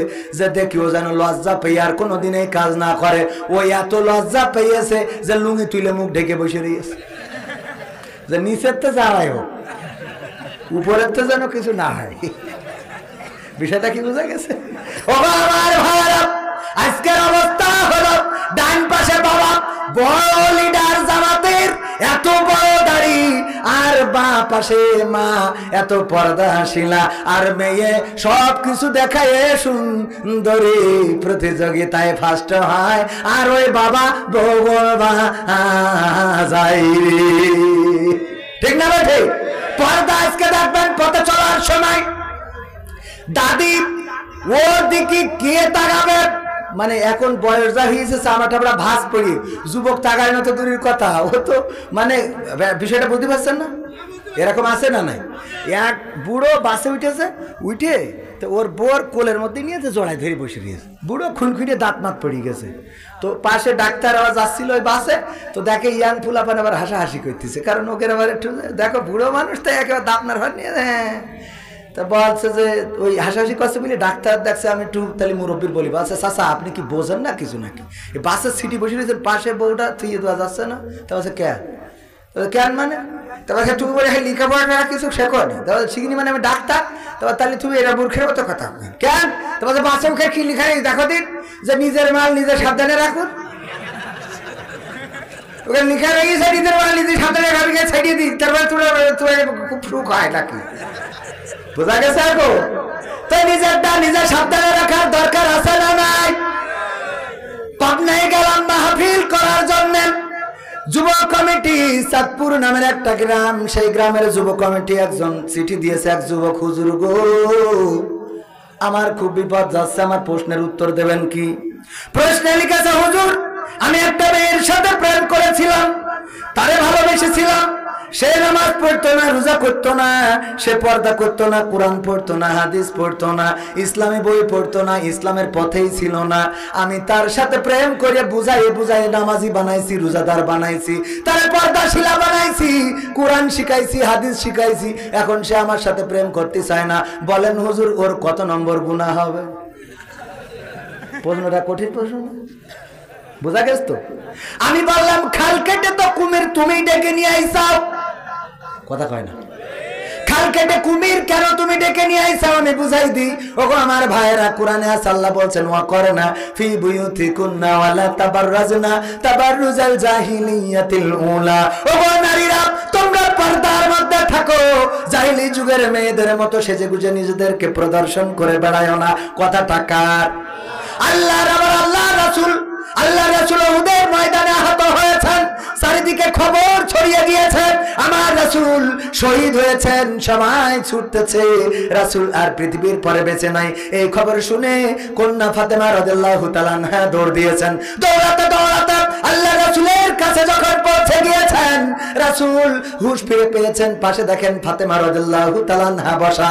আল্লাহর নবী বললেন, ওগো ফাতেমা তুমি এসেছো কেন গো মা এই যুদ্ধের ময়দানে? ফাতেমা বললেন, ওগো আল্লাহর নবী, ওগো আমার পিতা, আপনি তো এতিম, আপনি দিনের দাওয়াত দেওয়ার কারণে মক্কায় আপনাকে টিকতে দিল না, হিজরত করে মদিনায় আসলেন। আবার এই মদিনায় আসার পরেও কত ষড়যন্ত্র, বদরের যুদ্ধ গেল, আবার উহুদের যুদ্ধ এসে গেল, এই যুদ্ধে আপনি আহত হয়েছেন, চারিদিকে খবর ছড়িয়ে গিয়েছে আপনি ইন্তেকাল করেছেন, শহীদ হয়েছেন। আমি এটা শোনার পরে নিজেকে কন্ট্রোল করতে পারি নাই, ওগো নবী এই জন্য আমি ছুটে এসেছি। আল্লাহর নবী বলেন, ওগো ফাতেমা এমন একটা সময় বললেন যে সময় আল্লাহ রাসূল আহত, মাথার হেলমেট ভেঙে মাথায় ঢুকে গিয়েছে, দান মোবারক, শহীদ হয়েছে। এই আহত অবস্থায় আল্লাহ রাসূল বললেন, ফাতেমা তুমি কি জানো তোমার বোরখার মধ্যে একটু ছেঁড়া জায়গা আছে, যেই ছেঁড়া জায়গা দিয়ে তোমার গায়ের রং দেখা যায়। আল্লাহর নবীর কন্যা বললেন, ওগো নবী গো আমি জানি আমার বোরখাটা ছেঁড়া, আমি যখন মসজিদে নববীর কাছ থেকে আমার বাড়ি থেকে উহুদের প্রান্তরে রওনা হয়েছিলাম, তখন আমি ছেঁড়া জায়গাটা মোট করে ধরে নিয়ে এসেছিলাম। ওগো রাসূল আমার এই ছেঁড়া জায়গা দিয়ে পৃথিবীর কোন মানুষ আমার গায়ের রং দেখতে পারে নাই। আল্লাহর নবী বললেন, ওগো ফাতেমা শুনে নাও, যদি তোমার এই ছেঁড়া জায়গা দিয়ে, তোমার বোরখার ছেঁড়া জায়গাটা দিয়ে তোমার গায়ের রং কেউ দেখে ফেলতো, পৃথিবীর কোন বেগানা পুরুষ যদি দেখে নিত, আমি আল্লাহর নবী পরকালের ময়দানে তুমি আমার কন্যা এই পরিচয়টা দিতাম না। আমি বললাম এই ঘটনা যখন কোন মেয়ে পড়ে ফেলে অথবা জেনে ফেলে, সে যদি আমল করে, বলেন দেখি সে কি আর প্রেম করতে পারবে? সে কি আর ওই কফি খাইতে যাইতে পারবে? লাইলাতুল ভ্যালেন্টাইন ডে কি করতে পারবে? তাইলে তুমি সব শিখাইছাও, কোরআন শিখাইছাও, হাদিস শিখাইছাও, পর্দা শিখাইছাও, নামাজ শিখাইছাও, এইগুলো যখন শিখে গেছে তখন বুঝে গেছে প্রেম করা যাবে না। এই জন্য এখন ফতোয়া হলো গুনাহ তো গুনাহ, ওসব বাদ দাও, তুমি শিগগিরই ওইটা আটকাও, তা না হলে কার মাল কোনে চলে যাবে। ঠিক না ঠিক? যেটা ভালো বানাইছাও ওইটা নিয়েই ঘর করো, তাড়াতাড়ি প্রস্তাব দাও, বিয়েতে বিয়ের ব্যবস্থা করো। আজকালকার ছেলেরা বই নিয়ে আর বসে না, গুগলে সার্চ করিয়া পড়ি। ওরে কালের মেয়েরা কোরআন হাদিস ধরে না, আমার এ যুগের মা বোনেরা কোরআন হাদিস পড়ে না, ওয়াল্লাহ টিকটকে ভিডিও ওরা করে। ঠিক না ঠিক? আজকালকার ছেলেরা বই নিয়ে আর বসে না, গুগলে সার্চ করিয়া পড়ি। আগের সময় প্রেম করিলে চেয়ারম্যান বলতো পাইছ কি, এখন বলে সব করিয়া বাবু তুমি খাইছ কি। ঠিক না বেঠে? বাবু তুমি কি খেয়েছো? ও বাবু হলো কি করে বুড়ো ধাড়ি হয়ে গেছে। বিয়ে দিলি বাচ্চা কাচ্চা হবে, বিয়ে দিলি বাচ্চা হবে না? হবে না? হবে। বিয়ের আগেও তো লাইলা তুন ভ্যালেন্টাইন্স ডে সমস্যা করিয়ে ফেলে, আর তার সমস্যার ফসল হলো 10 মাস পরে ডাস্টবিনে সন্তান পাওয়া যায় না, যায় না। ও আমার মায়েরা বোনেরা, যারা এই ভ্যালেন্টাইন্স ডে তে গিয়ার দিয়ে বেড়াও, আল্লাহর কসম করে বলি তোমাদের তো ওর সাথে বিয়ে হয় এই না রে। আবার ওই যে যুবকেরাও যারা মোটরসাইকেলের পিছনে নিয়ে গিয়ার দিয়ে বেড়াও, ওর সাথেও তোমাদের বিয়ে হয় না। তোমরা তো বিয়ের সময় আবার আমাদের কাছে এসে বলো হুজুর একটা হাফেজ মেয়ে দেখে বিয়ের ব্যবস্থা করে। আল্লাহর ওলি, তোমার হাফেজ মেয়ে দেখি তোমার। এরপরে বিয়ে করে, করার পরে বাসর রাতে জিজ্ঞেস করে, দেখো তোমাকে একটা কথা বলি, তোমার সাথে কি কারোর সাথে গুডু গুডু ছিল নাকি? কয় কি বলছো তুমি? আমি এটা কি শুনলাম, নিজের কানকে বিশ্বাস করতে পারতেছি না। এই কথা তুমি আমাকে বললে? হ্যাঁ তোমাকে একটু মাফ করে দাও, আমি বলে ফেলেছি। প্রথম বিয়ে তো বুঝতে পারিনি, আগামী বিয়েতে ঠিক হয়ে যাবে না। তুমি বলো কোনো লাইন কাট ছিল নাকি? তা বলছে আমার দিকে কেউ কোনোদিন তাকাইতে পারে নাই, আমার মতো আল্লাহওয়ালা আর একটাও পাওয়া যায় নাই। আমার দিকে কেউ তাকাইলে তার চোখ তুলে নিয়ে গুড় দিয়ে আমি খেয়ে নেবো, এইরকম মেয়ে আমি ছিলাম। ও ছেলে বলছে আল্লাহ দেখো, আল্লাহ বলিয়েছে নাকি শুনেছি হুজুরগের মুখী হাদিসে আমপাড়ায় যে এই যেরকম মেয়ে সেরকম ছেলে। তো তুমি দেখো, তুমি যেরকম একদম কারোর সাথে কোনো তেজ মারামারি নেই, আমার সাথেও সেরকম, আমিও আল্লাহ বলি একদম। মেয়ে বলছে আল্লাহ বুঝাছে, কারণ আমি তো মেম্বারের ছেলের সাথে বিয়ের আগে কত কি করেছি, তাই এ না জানি কই চেয়ারম্যানের মেয়ের সাথে। আল্লাহ আল্লাহ কি হইল রে, বলেন ঠিক কিনা?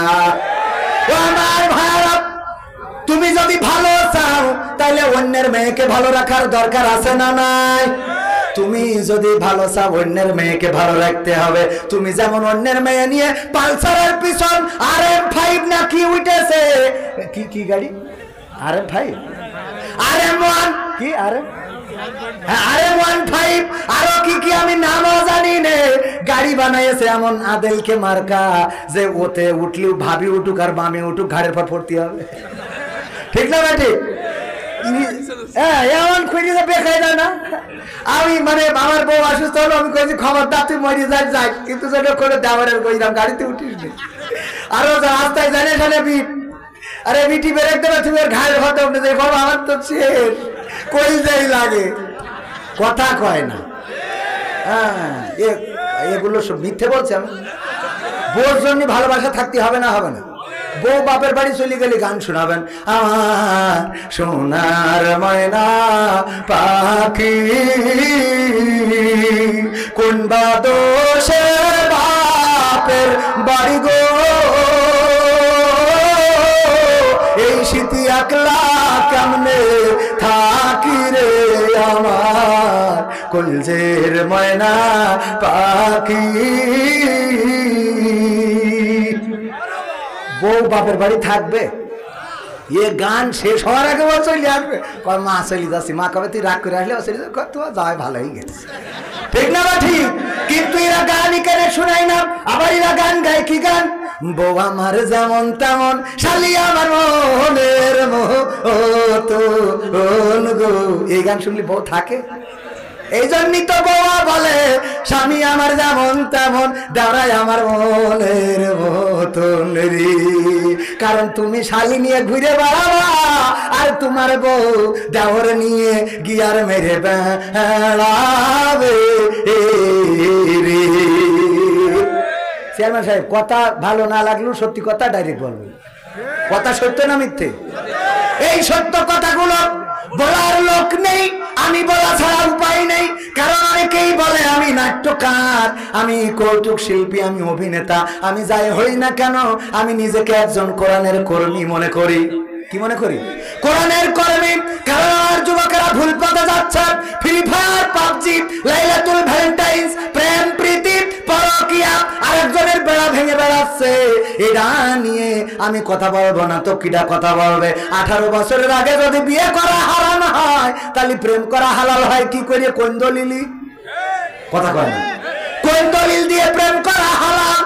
বিয়ে করা যদি হারাম হয়, ও আমার ভাইয়েরা, ও যুবকেরা, এই জন্য বললাম, কি বলেছি আগের বলবো আগের সময় প্রেম করিলে চেয়ারম্যান বলতো পাইছ কি, এখন বলে সব করিয়া বাবু তুমি খাইছ কি? লজ্জা শরম নাই, আইলাম কোন জামানাই, লজ্জা শরম নাই, আইলাম কোন জামানাই, ভবিষ্যৎ দেখি অন্ধকারে। আজকালকের ছেলেরা বই নিয়ে আর বসে না, ও বাবা গুগলে সার্চ করিয়া পড়ে। নতুন করে হয়েছে চালু এ আবার কোন ট্রেন্ড? আমার সেক্রেটারি সাহেব খুব ভালো পরিচয় হয়েছে না হয় নাই? হঠাৎ করে দেখি ঝিনেদাই, ওনার পিছনে একজন রয়েছে মোটরসাইকেলের উপরে। আমি বললাম কিডা? ভাবি সাহেব নাকি? বলছে না। তাই বলছি তাহলে কিডা? পরিচয় করাই দিলে এই আমার গার্লফ্রেন্ড। সহ্য না করে পারা যায়? আছে না নাই? তবে আমার সেক্রেটারির না, এটা উদাহরণ দিলাম। পাগলিটা হইলো উদাহরণ। উনার আজ আমার ম্যাডাম আছে না মাহফিল? নাই তো? তাহলে অসুবিধা নেই, থাকলে ঝামেলা হয়ে যাচ্ছে। দেখা গেল ওয়াজ একদম জায়গায় পড়ে গেছে, এমনও হয়ে যাচ্ছে। খেলা হবে। এখন মনে মনে বলছে আহারে খাল কেটে কুমির তো আমি ঢেকে বসাইছি। ও তো চলে যাচ্ছিল, ভালোই হচ্ছিল। হ্যাঁ, মনে মনে বলছে কেন বসালাম, আমার ঘরের কথা বলে দিল রে। নতুন করে হয়েছে চালু এ আবার কোন ট্রেন্ড? পরিচয় করাই দেখি এই আমার গার্লফ্রেন্ড। শুধু ওরা না, মহিলারাও আছে, নারীরাও আছে। নতুন করে হয়েছে চালু এ আবার কোন ট্রেন্ড? পরিচয় করাই দেখি এই আমার বয়ফ্রেন্ড। শরমের মাথা খাইয়া গেছে ওরা পাগল হইয়া, শরমের মাথা খাইয়া গেছে সব পাগল হইয়া, ভবিষ্যৎ দেখি অন্ধকারে। আজকালকের ছেলেরা বই নিয়ে আর বসে না, গুগলে সার্চ করিয়া পড়ে। ওরে কালীগঞ্জের মা বোনেরা কোরআন হাদিস ধরে না, ওয়াল্লা টিকটকে ভিডিও ওরা করে। আছে না নাই? শুধু ওরা না, টিকটকে ভিডিও শুধু ওরা করে না, আমারও কিছু যুবক আছে কুত্তা কাটিং দেওয়া ছেলে পিলে, চুল রেখেছে এমন গুড়ার লেজের মতো করে, আবার কালার মেরেছে, কিছুই কেনে লালি কেনে সাদা, এইসব করে মোটরসাইকেল একখানা করে দাঁড় করাই দিয়ে তারপরে ভিডিও করতেছে। হ্যাঁ তুমি যদি আসো আমারে ভালোবাসো, তাইলে মানে আরেকজন গেইছিস ওইটার সাথে মিলাচ্ছে। এরকম কুলাঙ্গার আছে না নাই? আমি যে হরান দিছি বাজা হুজুর থামেন, আগে ভিডিও হবে তারপর হবে। আছে না নাই? শুধুমাত্র মহিলারা খারাপ না, অনেকেই বলে হুজুর মহিলাদের জন্য একটু ওয়াজ করেন। ওয়াজ মহিলাদের করবো কি, পুরুষদেরও তো অবস্থা খারাপ। আমার আব্বা বলতে এক জায়গায় ওয়াজ করেছি, ও নারীরা তোমরা যদি পারো তোমাদের স্বামীদের চুল দিয়ে পা মোছাই দিবা। কারণ আইয়ুব আলাইহিস সালামের যখন ঘা হয়েছিল, তখন ঘা হওয়ার পরে, কুষ্ঠরোগ হওয়ার পরে, যখন খুব মুসিবতে ছিল, রহিম আলাইহিস সালাম চুল দিয়ে পা মোছাই তারপরে শুইতো। এই কথা শুনে আপনার কালীগঞ্জের একজন যাইয়ে তে অমনি এক মহিলা স্বামীর চুল দিয়ে পা মুছাইয়ে শুয়েছে, শুয়ার পরে গন্ধের জ্বালায় বাঁচা যাচ্ছে না। কের গন্ধ? দুর্গন্ধ। কিসের দুর্গন্ধ? পায়খানার গন্ধ। এই পায়খানার গন্ধ কোথা থেকে আসে? এত দুর্গন্ধ। তাড়াতাড়ি করে আলো ধরালো, কারেন্ট ছিল না, হেরিকেনের আলো ধরায় খুঁজতেছে যে পায়খানার গন্ধ কোনতে আসছে। খুঁজে খুঁজে খুঁজে খুঁজে স্বামী ওই চুল টেনে ধরিয়ে শুকিয়ে বলছে তোমার চুলিতে তো আসছে। ঘটনা কি? কয় ঘটনা কি বলতে পারবা? দামোদরপুর যে ওয়াজ হইলো, ওয়াজে হুজুর বলল যদি কেউ তার স্বামীর চুল দিয়ে পা মুছাইয়ে দেয় তাইলে যত চুল তার মাথায় আছে সম পরিমাণ সওয়াব হবে। এইটা শুনে আমি একটু আমল করে শুয়েছি। তোমার চুল দিয়ে খালি পা মুছাইয়ে শুয়েছি, তেজ মারাতে ওখানে গেছে কেন? কারণ হলো মোড়ের মাথায় দোকানের সামনে বসে তাস খেলছিল টাকা দিয়ে। তাইলে ওইটা কি তাস থাকলো না জুয়া? জুয়া। এই জুয়া যখন খেলতেছে হঠাৎ করে পুলিশের গাড়ি একটা করতে করতে যাইয়েছে, অমনি সব ফেলাই থুয়ে দৌড়তেছে, জুতো পায়ে দেওয়ার টাইম পায়নি, বারবার নিচে দিয়ে গিয়েছে, কিটা ঝাড়িয়ে থুয়েছে, ওই চটকায় দিয়ে শুয়ে দিয়ে চুপচাপ আর ওইটা মুছাইতে শুয়েছে। এই হইল অবস্থা। এখন পরের দিন যখন বাড়ি যাচ্ছে হুজুর বলছে, হুজুর শোনেন, ওয়াজ করে বললেন যে ও নারীরা চুল দে পা মুছাই দিবা স্বামীদের, এটা ভালো কথা। এই কথা বলিছেন, আমরা মেনে চলবো, ঠিক আছে, কিন্তু একটু বলবেন সামনে যে পুরুষ স্বামীগুলো থাকে ওরা যেন টিউবওয়েলের পাড়া ধুয়ে তারপর সই, কারণ এদের পাই তো চুল দে মুছাইনোর কায়দা নেই। ঠিক না বেঠে? আমাদের কলেজের এক শিক্ষক ছিল, বলতেছে তার চাচি, তার এক চাচা অভিযোগ করেছে ভাতিজার কাছে যে দেখ ভাতিজা, তোর চাচি আমার একটু কিস করতে দেয় না। মানে ইংরেজিতে করলাম, এটা লজ্জার বিষয়, এটা লজ্জার কথা। চাচা তো অভিযোগ করলো, চাচি মানে দূর সম্পর্কের চাচি, আমার কলেজের সহকর্মী, উনি আমার সাথে বলতেছে, বলছে বরিশালে বাড়ি, বলছে আমার চাচি যখন অভিযোগ করলো, চাচা সমবয়সী, আমি বললাম চাচা এই কি, এই চাচা যখন অভিযোগ করেছে চাচির এই কথা বললাম, চাচি এরকম কেন, এরকম ডিস্টার্ব কেন? চাচি বলছে ওরে আল্লাহ কোশ্চেন, তোর চাচা বিড়ি খেয়ে খেয়ে মুখটা এমন দুর্গন্ধ করেছে যে পাছার কাছে মুখ নিয়ে যাবে, তা মুখের কাছে না। আছে না নাই? তাহলে কি বিড়ি খাওয়া যাবে? এই জন্য পুরুষরা আগে ভালো হওয়ার দরকার আছে না নাই? পুরুষরা ভালো না হলি নারীদের ভালো করব কি করে রে? আমি আধা ঘন্টা কথা বলতে চাইলাম কিন্তু 1 ঘন্টা হয়ে গেছে। আর রাত না করি, কারণ সবার ঘুমাতে হবে, আবার ফজরের নামাজ পড়া লাগবে। আর শেষ ওই আয়াতের শেষ অংশটা বলে দিই, প্রথম অংশ মনে আছে কিনা? ততক্ষণ পর্যন্ত আল্লাহ বলছে ভয় করো, যেমন ভয় করা উচিত, তার মানে হলো দিনের আলোতেও দেখেন কে, রাতের অন্ধকারে দেখেন কে, 14 ফেব্রুয়ারি দেখেন কে, 21 ফেব্রুয়ারি দেখেন কে, আবার যদি কেউ লাইলাতুল কদর ইবাদত করে সেটাও দেখেন কে। যদি লাইলাতুল কদরে কেউ ইবাদত করে আর লাইলাতুল ভ্যালেন্টাইন্স ডে কেউ ইবাদত করে, দুইটাই সমান নাকি? দুইটার জন্য বাটাম আছে না নাই? কথা কি বোঝা গেছে? তার মানে আল্লাহ দেখানোর জন্য রাত জাগবেন, সেই রাত জাগাটা যেন আল্লাহর জন্য হয়, কোনো মানুষের জন্য যেন না হয়। রাত জেগে জেগে আপনি চিঠি লিখলেন, মেসেজ করলেন, চ্যাটিং করলেন, ব্যাটিং করলেন, এটার জন্য একটা ফল পাওয়া লাগবে। আর যদি তাহাজ্জুদ পড়েন, রাত জেগে যদি ইবাদত করেন, আল্লাহর কাছে উঠে যদি কাঁদতে পারেন, ওগো আল্লাহ আমি বড় কষ্টে রয়েছি, ঋণগ্রস্ত আছি, অভাবগ্রস্ত আছি, ওগো আল্লাহ তুমি অভাব দূর করে দাও। ওগো আমার ভাইরা, আল্লাহর কসম করে বলি, আমার বাবা যেহেতু এই অঞ্চলে এসেছিলেন, জীবনের শেষ মাহফিলটাও ছিল আপনার অঞ্চলে, আমি একটু বাবার কথা যদি 5টা মিনিট বলি কষ্ট হবে নাকি? বাবার কথা তো বলি না, কারণ বাবার কথা বলার জন্য আসি না, কিন্তু এখানে বলতে চাই এই জন্য, যখন উপস্থাপনা করছিল তখন আমার কলিজাটা ফেটে যাচ্ছিল। এই মঞ্চে, এই স্টেজে, এই চেয়ারে আমার বাবা একদিন ওয়াজ করে গিয়েছেন। আমার আব্বার জীবনের সর্বশেষ মাহফিলটা ছিল, সেই মাহফিলে আল্লাহর রাসূলের একটা হাদিস বলেছিলেন। আল্লাহর রাসূল নামাজ শেষ করে মুখটা ঘুরিয়ে দিলেন, দিয়ে বললেন, ওগো আমার সাহাবীরা, তোমরা বলো দেখি মৃত্যুকে কে কিভাবে চিন্তা করো? একজন সাহাবী বললেন, ওগো রাসূল, আমি চিন্তা করি আজকে ফজরের নামাজ আদায় করেছি, আগামী কালকের ফজরের নামাজ আমার কপালে আর নাও জুটতে পারে। আল্লাহর নবী বললেন, তুমি তো বড্ড দুনিয়াদার, তোমার তো দুনিয়ার চিন্তা বেশি। আল্লাহ রাসূলের একজন সাহাবীকে বললেন, তুমি বলো তুমি দুনিয়াকে আল্লাহকে কেমন ভাবে চিন্তা করো। ওই সাহাবী বললেন, ওগো রাসূল, আমি চিন্তা করি আমি আজকে জোহর আসরের নামাজ আদায় করেছি, আমার কপালে আর মাগরিবের নামাজ নাও জুটতে পারে।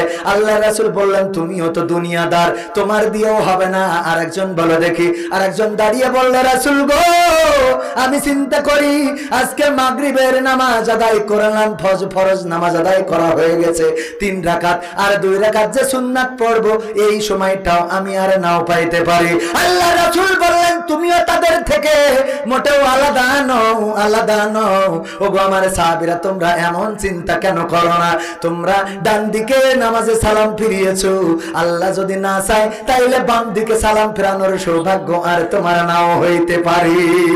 এই ওয়াজটা ছিল আমার আব্বার জীবনের শেষ ওয়াজ, শেষ রাতের ওয়াজ। আপনার পাশে বেথুলি গ্রামে যে রাস্তা দিয়ে যা আসছিলাম, মনে হচ্ছিল হয়তো শেষ ওয়াজ করে ওই রাস্তা দিয়েই আমার আব্বা শেষ দিনটা ফিরে গিয়েছেন।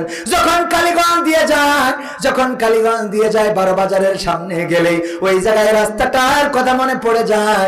এই রাস্তাটায় আমার আব্বা পড়েছিলেন, রক্তের দাগ দেখেছিলাম, লাল রক্তগুলো রৌদ্র তাপে কালো হয়ে গিয়েছিল। শুধু তাই নয়, যখন আমি কালীগঞ্জ থানাতে গিয়েছিলাম আর কোনোদিন ওই থানার চত্বরে যায় নাই, কোনোদিন ওই থানার কাছে আমি যাই নাই, কারণ ওই থানার চত্বরটা এখনো হৃদয়ের চোখ দিয়ে দেখি। যেই বাবা আমার মাইকের আওয়াজ এত কণ্ঠস্বর শোনা যেত, এত সুন্দর করে ওয়াজ করতো, সেই বাবার কণ্ঠটা থেমে গেল। আমি বাড়ি থেকে যখন রওনা দিয়েছিলাম, বারবার অনেকেই বলছিল যে মাস্টার আব্দুল সামাদ মারা গেছে। আমাকে নিয়ে যে যখন যশোরে লাশের সারিতে আমার আব্বাকে খুঁজছিল, আমার সাথে যিনি ছিলেন নাম নজরুল ইসলাম, আমি তাকে বললাম, লাশের সারিতে কেন আব্বাকে খোঁজেন? একটু কি আহত মানুষদের মাঝে খোঁজা যায় না? হয়তো এখনো বেঁচে আছেন, এখনো হয়তো পাওয়া যেতে পারে গো, কেন লাশের মধ্যে খোঁজেন? ওখান থেকে যখন 12 বাজারে আসলাম, আসার পরে দেখলাম রাস্তায় রক্তের দাগ। নিয়ে গেল 12 বাজারের ক্যাম্পে, যেয়ে দেখলাম আব্বার ভাঙা মোটর সাইকেলটা পড়ে আছে। সেই মোটর সাইকেলটা মারা যাওয়ার মাত্র 2-3 মাস আগে কিনেছিলেন, সেই শখের মোটর সাইকেলটা ভেঙে পড়ে আছে। বললো একটা থানার সামনে গেলাম, শীতের দিন, জানুয়ারি মাসের 5 তারিখ। দেখলাম গায়ে দেয়া শীতের চাদরটা দিয়ে লাশটা বাঁধা, রক্তাক্ত শরীর, কান দিয়ে রক্ত বেয়ে বেয়ে পড়ছে। আব্বা বলে ডাক দিলাম, চিৎকার করে আর কোনো আওয়াজ দিল না। সেই থেকে আজ পর্যন্ত আব্বার মতো ছায়াটা পাইলাম না। আব্বাকে হারালাম, কত কষ্ট। যারা বাবা হারিয়েছে তারা জানে বাবার ছায়াটা কত বড়। এই হাত দিয়ে ঢাকা গার্মেন্টসে কাজ করেছি, পরিশ্রম করেছি। এই হাত দিয়ে যখন আমি কলেজের বেতন পরিশোধ করতে পারি নাই, এক হোটেলে গেলাম 30 টাকা বেতনে কাজ করার জন্য। একজন মহিলা আমাকে দেখে বললেন, তুমি থালা বাসন মাজবা, এটা তো হয় না, তুমি দাঁড়িয়ে থাকো, আমি মেজে দিই। বিকালবেলা 30 টাকা নিয়ে তুমি চলে যেও। আমার মা কলেজের ফিটাও দিতে পারেন নাই। আমি ঢাকা গার্মেন্টসে কাজ করেছি, মালয়েশিয়াতে জব করেছি, 2 হাতে পরিশ্রম করেছি। আল্লাহর কাছে একটা ফরিয়াদ করতাম, ওগো আল্লাহ, তুমি আমাদের একটা ঋণ মুক্ত জীবন দিও, একটা সম্মানের জীবন দিও, একটা ইজ্জতের জীবন দিও। তোমার কাছে কোনো চাওয়া নাই, কোটি টাকার মালিক হতে চায় না, বড় প্রাসাদ থাকবে চায় না, অনেক অর্থওয়ালা হবো এটা চাই না। তোমার কাছে চাই একটা সম্মানজনক জীবন দিও। চাইলাম কার কাছে? আল্লাহর কাছে দিয়েছে না দেয় নাই? আল্লাহর কাছে চাইলাম, আল্লাহ দিল। এটা শুধু আমার স্মৃতিটা আপনাদের সামনে বললাম। শুধুমাত্র যুবকেরা যারা ভুল পথে যাও, যারা খারাপ পথে যাও, আল্লাহকে ডাকো, আল্লাহকে খোঁজো, আল্লাহকে পেয়ে যাবা। আল্লাহ রাব্বুল আলামিন যদি তোমার জন্য হয়ে যায়, পৃথিবীর আর কোনো কষ্ট তোমার থাকবে, পৃথিবীর কোনো ব্যথা থাকবে না, পৃথিবীর কোনো বেদনা থাকবে না। যেমন ছিলেন ইব্রাহিম আলাইহিস সালাম, যখন আগুনের মধ্যে ফেলা হচ্ছে, নিজের আপন পিতাও ওই রশি ধরে টানতেছে রাসূলকে নবীকে ফেলানোর জন্য, ইব্রাহিমকে বাঁচানোর জন্য ফেরেশতারা আসলেন। ইব্রাহিমকে বললেন, ও ইব্রাহিম, যদি অনুমতি দিতে আমরা সাহায্য করতাম। ইব্রাহিম বললেন, না, আমি তোমাদের অনুমতি দিতে চাই না, তার আগে শুনতে চাই, বলো দেখি তোমরা নিজেরা এসেছো নাকি আল্লাহ পাঠিয়েছে? বলল, আল্লাহর কাছ থেকে আলাইহিস সালাম বললেন, ওগো ফেরেশতারা, তোমরা যে আল্লাহর কাছ থেকে এসেছো সেই আল্লাহ তোমাদের থেকে আমার অবস্থাটা আরো ভালো জানে। মুসা আলাইহিস সালাম নদীর কিনারায়, সাহাবীরা বললেন, এখন ফিরাউনের বাহিনীর পায়ের নিচে পড়ে মরতে হবে, না হইলে পানিতে ডুবে মরতে হবে। মুসা বলল, চিন্তা করার কোনো কারণ নাই, কারণ আমাদের অভিভাবক কে? আল্লাহ রাব্বুল আলামিন। আল্লাহ বললেন, মুসা বসে আছো কেন? কয়, কি করতাম, নদী তো পার হইতে পারবো না, এত আমার 12টা গোত্র নিয়ে কেমন কি করবো গো আল্লাহ। আল্লাহ বলল, হাতের লাঠিটা দিয়ে কি করো? কয়, পাতা পাড়ি, ছাগলের পাতা খাওয়ায়, রাস্তা থেকে পাথর সরায়, মাঝে মাঝে এটার সাহায্য নিয়ে হাঁটা চলাফেরা করি। আল্লাহ বলল, বাড়ি দাও নদীতে একটা। বাড়ি দিল, রাস্তা হইল কয়টা? 12টা রাস্তা হয়ে গেল, সেই রাস্তায় পার হয়ে গেল। আর ফিরাউন এসে বলল, এইটা আমার স্বপ্ন ছিল, এই রাস্তা আমি বানাইছি, নাও ঢোকো, কোনো অসুবিধা নাই। যেই ঢুকলো মাঝামাঝি গেল, আর অমনি খেলা ফাইনাল হয়ে গেল। বলেন ঠিক কিনা? ও আমার ভাইরা, ইউনূস আলাইহিস সালাম যখন পড়ে গেলেন, নৌকা থেকে ফেলে দেওয়া হলো। নৌকা থেকে ফেলে দেওয়ার পরে উনি কি টিরাকে উঠেছিল নাকি? নৌকাতে ফেলে দিল, টিরাকে উঠিল না? ওটা নাই, বরং উনি মাছের পেটের মধ্যে চলে গেল। তারপরে সেই মাছের পেট থেকে ডাক দিয়েছিলেন কার? আল্লাহর যখন ডাক দিলেন, আল্লাহ বললেন, ও ইউনূস, তোমার চিৎকার রাতের অন্ধকার, পানির অন্ধকার, আর মাছের পেটের অন্ধকার, ওই গভীর জলরাশির মধ্য থেকে যখন তুমি ডাক দিয়েছো, তখন পৃথিবীর কোন মানুষ তোমার চিৎকার শোনে নাই। তোমার মা শোনে নাই, তোমার বাবা শোনে নাই, তোমার ভাই শোনে নাই, তোমার কলিজার টুকরা কেউ শোনে নাই। তোমার ওই চিৎকারের আওয়াজ আমি আল্লাহ আরশে আজিম থেকে শুনলাম, আর ওই মাছের পেটের যন্ত্রণা বাড়িয়ে দিলাম। মাছ তোমাকে আবার সুন্দর করে নিরাপদ জায়গায় গুগরে রেখে চলে আসলো। বলেন সুবহানাল্লাহ। আইয়ুব আলাইহিস সালাম যখন সমস্ত শরীরে রোগ হয়ে গেল, সন্তান সমস্ত গায়ে ঘাড়, শুধু না পোকাগুলো কিলবিল কিলবিল করে। অন্যান্য স্ত্রীরা চলে গেল, রহিমা আলাইহিস সালাম ছাড়া সবাই চলে গেছে গো। নিজে পরিশ্রম করে করে খাওয়ায়, এই গায়ে পোকাগুলো গ্যাট গ্যাট করতে থাকে। আল্লাহ তারপরে শুধু গায়ে নয়, পোকা এবার জিহ্বায় দিয়ে দিলেন। যখন জিহ্বায় পোকা হইল, তখন ইব্রাহিম আলাইহিস সালাম তখন আইয়ুব আলাইহিস সালাম বললেন, আল্লাহ তোমার আকল বলতে কিছু নেই বলেছেন নাকি? কথা কয় না। কি বললেন? আইয়ুব আলাইহিস সালাম বললেন, ওগো আল্লাহ, তুমি আমার পায়ে পোকা দিয়েছো, কিছু বলি নাই। আমার হাতে পোকা দিয়েছো, কিছু বলি নাই। আমার গায়ে পোকা দিয়েছো, কিছু বলি নাই। আমার চেহারায় পোকা দিয়েছো, কিছুই বলি নাই। ওগো আল্লাহ, এবার তো আমি না বলে পারলাম না, তুমি আমার জিহ্বায়ও পোকা দিয়ে দিলে গো আল্লাহ। পোকা যদি আমার জিহ্বাটা নষ্ট করে দেয়, তাইলে আমি আল্লাহ আল্লাহ বলে কেমন করে জিকির করবো গো আল্লাহ। তুমি আমার যত পারো পোকা দাও, রোগ দাও, অসুবিধা নাই, কিন্তু আমার জিহ্বাটা একটু নিরাপদে রেখে দাও। আর আমরা অল্পতে হতাশ হয়ে যাই, অল্পতে হতাশ হয়ে যায়। এমন অসংখ্য ঘটনা শোনাতে পারবো, রাত অনেক হয়ে গেছে, আমি আর অত শোনাইতে চাই না। এমন মা বোনদের জন্য একটা গান, তারপরে মোনাজাত করে দেবো ইনশাল্লাহ। শুনবেন? শুনে, কোন মাটিতে তৈরি রে তুই মা, কোন মাটিতে তৈরি রে তুই মা, একটু কম, কোন মাটিতে তৈরি রে তুই মা, কোন মাটিতে তৈরি রে তুই মা, কত কষ্ট দিলাম তোরে আমি সারা জীবন ধরে, অবধ ছেলে বলে তবু, অবধ ছেলে বলে তবু করলি রে ক্ষমা, কোন মাটিতে তৈরি রে তুই মা, কোন মাটিতে তৈরি রে তুই মা, কোন মাটিতে তৈরি রে তুই মা, কোন মাটিতে তৈরি রে তুই মা, মাটির মতো সহ্য করার প্রবল ক্ষমতা, তবুও তোর ঠোঁটে ঝরে মায়ের মমতা। ঠিক না বেঠি? মাটির মতো সহ্য করার প্রবল ক্ষমতা, তবুও তোর ঠোঁটে ঝরে মায়ের মমতা। তিন ভুবনের স্বর্গ শুধু, তিন ভুবনের স্বর্গ শুধু, তুই তো আমার মা। অবাধ ছেলে বলে তবু করলি রে ক্ষমা।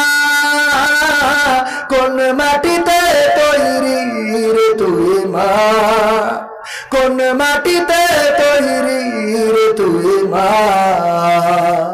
কোন মাটিতে তৈরি রে তুই মা, কোন মাটিতে তৈরি রে তুই মা। আবার যদি কখনো মা জন্ম আমি পাই, সব জন্মেই তোর কোলে মা সুখের মরণ চাই। আবার যদি কখনো মা জন্ম আমি পাই, সব জন্মেই তোর কোলে মা সুখের মরণ চাই। আমি মারা যাবার আগে, আমি মারা যাবার আগে মরিস না তুই মা। অবধ ছেলে বলে তবু করলি রে ক্ষমা। কোন মাটিতে তৈরি রে তুই মা, কোন মাটিতে তৈরি রে তুই মা, কোন মাটিতে তৈরি রে তুই মা, কোন মাটিতে তৈরি রে তুই মা।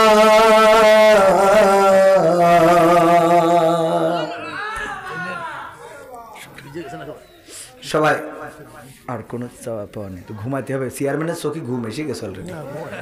আরে সবাই দূরতে প্রেম পড়েন। আল্লাহ আলহামদুলিল্লাহ, আলহামদুলিল্লাহ, শুক্রিয়া। আমার ভাইজানের নাম কি জানো?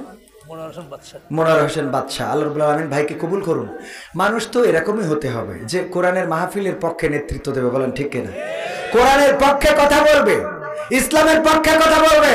আমি বলি যেভাবে আমরা 1952 সালে বুকের তাজা রক্ত ঢেলে দিয়ে দেশ এনেছিলাম, যেভাবে 1971 বুকের তাজা রক্ত ঢেলে দিয়ে আমরা দেশ এনেছিলাম, 52 সালে ভাষা এনেছিলাম, একইভাবে যদি কোরআনের জন্য ডাক আসে, কোরআন কায়েমের জন্য যদি আন্দোলনের ডাক দেওয়া হয়, সেই আন্দোলনে শরীর থেকে রাজপথে যদি বুকের তাজা রক্ত ঢালতে হয়, বুকের তাজা রক্ত ঢেলে দেব।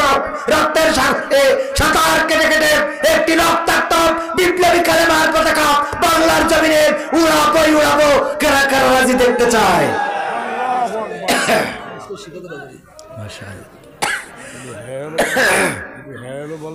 এই হ্যালো ডাক্তার বলছে এই হ্যালো মাহফিলে এই হ্যালো বলা টোটালি ছেড়ে দিছি, কারণ ওই যে পরে যে আবার কাটি করে কয় হুজুর দেখেন মাহফিলে উঠে বলে এই হ্যালো।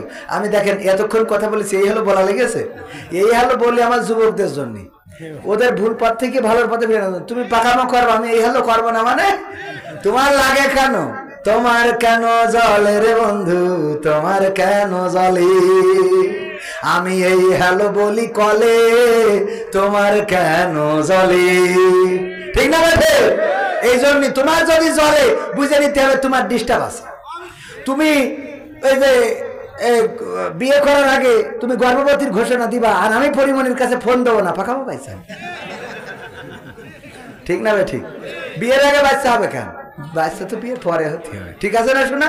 এই জন্য আমার ফোন কল গুলো তুমি ব্রিজের মধ্যে রড ঢুকাই দেবা, আমি কব না, তা তো হবে না। বইয়ের মধ্যে তুমি ট্রানজিন্ডার ঢুকাবা, আমি বলবো না, তা তো হবে। খেলা হবে, ঠিক না? আমি যতদিন আছি ততদিন খেলা হবে, এই খেলা থামানো যাবে না। যাবে? এই খেলা থামানো যাবে না। আমরা মাঝে মাঝে বলি যে দেখেন এই কথা বললে অনেকেই মনে করে আমি মনে হয় ভাঙাচ্ছি। না, আমি বলি আমি খোলো একদিন আমাদের আওয়ামী লীগের নেতাকে বললাম আমাদের অঞ্চলের, আমি বললাম শোনেন আমরা সাইদির কণ্ঠে ওয়াজ শোনার জন্য আলামিনীর ভাড়া করে নিয়ে আসি, ভাড়া না দূর দাওয়াত করে নিয়ে আসি, আলামিন ভাই নিয়ে আসি না, আমির হামজা ভাই জেলখানায় ওই সময় ধরেন তার কণ্ঠে ওয়াজ শোনার জন্য আর একজন ওই যে আমার কপি এরকম অনেকেই আছে তাকে দাওয়াত করে নিয়ে আসি, আজারি ভাইয়ের কণ্ঠে ওয়াজ করে এমন আছে না নাই, তাকে ওয়াজ শোনার জন্য দাওয়াত করে নিয়ে আসি। তো আপনারা যেখানে জনসভা হবে ওখানে আমার নিয়ে যান, আমি তো ওই কণ্ঠে বলে দেবো খেলা হবে, তাহলে আপনাদের টাকাও বেঁচে গেল আবার খেলাও হয়ে গেল। তা আপনারা এটা আবার খারাপ ভাবে নেন কেন? এটা কি খারাপ ভাবে নেওয়া যাবে? আমার সাইদির কণ্ঠে যদি কেউ ওয়াজ করে ভালো লাগে না লাগে না? ভালো লাগে। যদি আজারি ভাইয়ের কণ্ঠে ওয়াজ করে ভালো লাগে না লাগে না? আমির হামজা ভাই, হাফিজুর রহমান, কুয়াকাটা সিদ্দিকী ওনাদের সুরে যদি কেউ ওয়াজ করে ভালো লাগে না লাগে না? তাইলে আমি যখন খেলা হবে বলি তোমার ভালো লাগে না কেন? তার মানে তুমি বলতে চাও একা একা খেলবাতা হবে না, আমরাও সাথে আসি না নাই? আছে কিনা? আমরাও সাথে থাকবো, খেলা হবে সুন্দর করে, কোনো অসুবিধা নেই, ভোট নিয়ে মাথা ব্যথা নেই, নোট নিয়ে মাথা ব্যথা নেই, ওই জায়গার সংসদে কে এমপি হইলো মন্ত্রী হইলো মাথা ব্যথা নেই, আমাদের মাথা ব্যথা হলো আমাদের ওই সংসদে কোরআনের আইন কায়েম করা লাগবে, ঠিক না বেঠে? আমাদের কোনো লড়াই নেই, সংগ্রাম নেই, আমাদের দেশে মসজিদ বানানো হয়েছে, সরকার মডেল মসজিদ বানিয়েছেন কয়টা? 500-রও বেশি, শুধু 500 না 560টা মডেল মসজিদ বানালো। কোন জায়গায় কোন আলেম কি এটার বিরুদ্ধে গিয়েছে নাকি?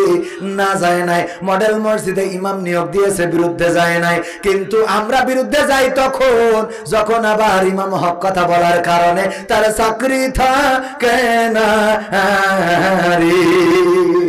ঠিক আছে তো? আমি চিনি না আচারি, চিনি না আনসারি, চিনি না আমির হামজা, কোরআনের পথে কথা বলে যারা তারাই আমাদের কলিজা, ঠিক না বেঠে? আমি চিনি না সাইদি, চিনি না সাইফি, চিনি না আমির হামজা, কোরআনের পথে কথা বলে যারা তারাই আমার কলিজা। বলো কেমন করে ভুলবো তাদের, যদিও বলো ভুলে যা। কাশি লাগছে কেন? তো 2 বার করে উঠলাম তো এই জন্য। বলো কেমন করে ভুলবো তাদের, যদিও বলো ভুলে যা। আমরা চিনি না হেলালি, চিনি না বেলালি, চিনি না আমির হামজা, কোরআনের পথে কথা বলে যারা তারাই আমাদের কলিজা। কেউ আছে দূরে দূর প্রবাসে, কেউ আছে কারাগারে, চলার পথে কত যে স্মৃতি মনে পড়ে বারে বারে। মধুর সুরে বলতো তারা আল কোরআনের কথা, মনে পড়ে হাই বুক ভেঙে যায়, হৃদয়ে চাপা ব্যথা। কবে যে আবার আসবে ফিরে বিজয়ী বীরের বেশে, লাখো কোটি প্রাণ পথ চেয়ে আছে দিনকে ভালোবেসে, কোরআন ভালোবেসে, ঠিক না বেঠে? বাকিটা আর একদিন শোনাবো। 24 তারিখে যে মাহফিল আছে ওখানে আসবেন, শোনাবো। আজকে আর না, অনেক রাত হয়ে গেছে, চেয়ারম্যানেরও কষ্ট আছে আর আমারও কষ্ট আছে। ওয়াজ করতে হয়, 2 পাশে আমার 2 ভাই বসে আছে, সব দিক তো ঠিক রাখার দরকার আছে না নাই? মাঝে মাঝে একটু বেতাল হয়ে যায়। একবার এক জায়গায় যে চেয়ারম্যান পাশে বসে আমি সরকারের যত উন্নয়ন আছে সব তুলে ধরেছি, সব বলা শেষ। পদ্মা সেতু করেছে, মেট্রো রেল করেছে, মডেল মসজিদ করেছে, রাস্তা 4 লেন করেছে। আমার সিঙ্গাপুর দেখা যায় যদি চট্টগ্রামে জাতি চাই, এসব সব বলা শেষ। এবার মোনাজাতের সময় পাশ থেকে বলছে হুজুর খালেদা জিয়া অসুস্থ, একটু দোয়া করে দেন। তা আমি বলছি কেন? তা বলছে আমি বিএনপি চেয়ারম্যান, সহ্য না করে পারা যায়। আমি বললাম সেই ধরে উন্নয়ন উন্নয়ন উন্নয়ন করলাম, আর এখন বলেন বিএনপি চেয়ারম্যান এতক্ষণ করে ছিলেন। এই জন্যই এখন উঠে আগে খোঁজ খবর নিই যে আছে কিনা, আবার পাশ করিয়ে না ফেল করি তাও শুনে নি, মার্কা পয়েন্টে তাও শুনে নি, ঠিক আছে না? এবার ভাইজান ডাইন পাশে উন্নয়নের দরকার আছে না নাই? এইদিকে উন্নয়ন আর এইদিকে রাস্তা ভাঙা, আমার মাঝখান দিয়ে জাতি আছে, ঠিক না ভাই? ঠিক। আমাদের তো কোনো লাইন নেই ভাই। একজন ওই হেল্পার সিকুন রাস্তা দিয়ে টিরাক ঢুকাইছে, হেল্পারের বলছে হেল্পার তুই দেখ একদম রাস্তা সিকুন, খানায় যেন না পড়ি। তো বলছে ডানি রেখে যেই ডানি রাখছে সেই ওই মুখে চলে যাচ্ছে। তা বাচ্চা ওই বাইরে রেখে আবার যে বাইরেছে ওই খানার মধ্যে যাচ্ছে, এই ডানি রেখে আবার ওইখানে আবার যে বলছে বাইরে রেখে আবার ওই খানা, এই করতে হঠাৎ করে খানার মধ্যে যাই চলে গিয়ে বাচ্চা যেমনি ভালো সেমনি রেখে ভালো সেমনি রেখে। এখন আমার আজকে সে ডানি রেখে বাইরে যেমনি ভালো সেমনি রেখে। বুঝা গেছে ভাই? দুরূদ ইব্রাহিম পড়েন, আল্লাহুম্মা সাল্লি আলা মুহাম্মাদ ওয়া আলা আলি মুহাম্মাদ কামা সাল্লাইতা আলা ইব্রাহিম ওয়া আলা আলি ইব্রাহিম ইন্নাকা হামিদুম মাজিদ। আল্লাহুম্মা বারিক আলা মুহাম্মাদ ওয়া আলা আলি মুহাম্মাদ কামা বারাকতা আলা ইব্রাহিম ওয়া আলা আলি ইব্রাহিম ইন্নাকা হামিদুম মাজিদ। আপনি এলো? ও আচ্ছা ভাইরা আমার, হ্যাঁ। আর এই যে বই আছে, এই বইয়ে সব গান লেখা আছে, 101টা গান। তুমি যার লাগিয়া এমবি ভরো, তার তো বাটন ফোন। ওরে কেমন করে বুঝবে রে সে ডিজিটাল তোর মন। তুমি যার লাগিয়া এমবি ভরো, তার তো বাটন। এই গান কেন গাইছি এটা দেখলি বুঝবেন। তারপরে আরো অনেক গান আছে, টাকা নিয়ে গান আছে, কুরবানি নিয়ে গান আছে, রোজা নিয়ে গান আছে, ঈদ নিয়ে গান আছে, প্রবাস নিয়ে গান আছে, মুসলমান নিয়ে গান আছে। এই যে দেখেন আমি মাঝে মাঝে এখানে গান লেখা আছে, মুসলমানে দ্বন্দ্ব করা চলবে না, সীসা ঢালা প্রাচীর হবে কখনো তা টলবে না। কে আমি, কে বিএনপি, কে জামাত ইসলাম, এটা আমাদের নয় পরিচয়, মুসলিম মোর নাম। ঠিক না রে? ঠিক। আজকে কোন দলের ভাগাভাগি আছে? উনি আওয়ামী লীগ, উনি বিএনপি, আমি মাঝখানে আসি নারকেলের কি পিঠে ওর মধ্যে।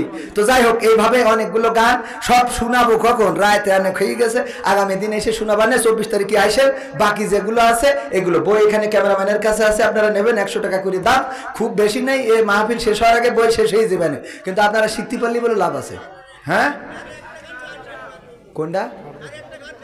আরো একটা গাতি হবে।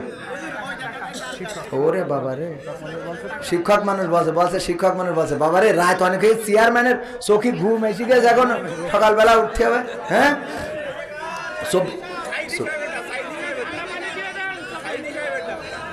বিদায় দিলাম যাওরে চলে, সেই না দূরের দেশে ফেরেশতারা করবে বরণ তোমায় ভালোবেসে।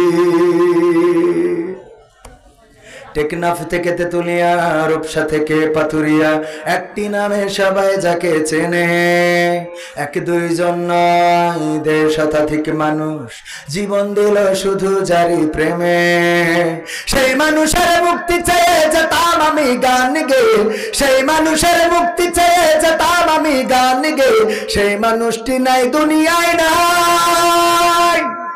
আজ আর মুক্তি চাওয়ার নাই প্রয়োজন নাই রে, আজ আর আমার গানের নাই প্রয়োজন নাই, আজ আর মুক্তি চাওয়ার নাই প্রয়োজন নাই গো, আজ আর আমার গানের নাই প্রয়োজন নাই। আল কোরআনের মধুর বাণী বলতো সুরে সুরে, নবীর বাণী পৌঁছে দিত বিশ্বটাতে ঘুরে। ঠিক না বেটা? আল কোরআনের মধুর বাণী বলতো সুরে সুরে, নবীর বাণী পৌঁছে দিত বিশ্বটাতে ঘুরে। তার মুখের বয়ান শুনে হতো মুসলমান, বুকের সাথে বুক মিলিয়ে ধন্য কত প্রাণ। সেই মানুষের মুক্তি চেয়ে যেতাম আমি গান গে, সেই মানুষের মুক্তি চেয়ে যেতাম আমি গান গে, সেই মানুষটি নাই দুনিয়ায় নাই। আজ আর মুক্তি চাওয়ার নাই প্রয়োজন নাই গো, আজ আর আমার গানের নাই প্রয়োজন নাই, আজ আর মুক্তি চাওয়ার নাই প্রয়োজন নাই রে, আজ আর আমার গানের নাই প্রয়োজন নাই। লাখো লোকের সমাগম হতো তার সে মাহফিলে, এসব দেখে আবু জাহেলের কলিজা যেত জ্বলে। লাখো লোকের সমাগম হতো তার সে মাহফিলে, এসব দেখে বাতিলের জানি কলিজা যেত জ্বলে, সুরে সুরে তার কেটে যেত যে আধার মানিসা, পথহারারা খুঁজে পেত সঠিক পথের দিশা। সেই মানুষের মুক্তি চেয়ে যেতাম আমি গান গেয়ে, সেই মানুষটি নাই দুনিয়ায় নাই।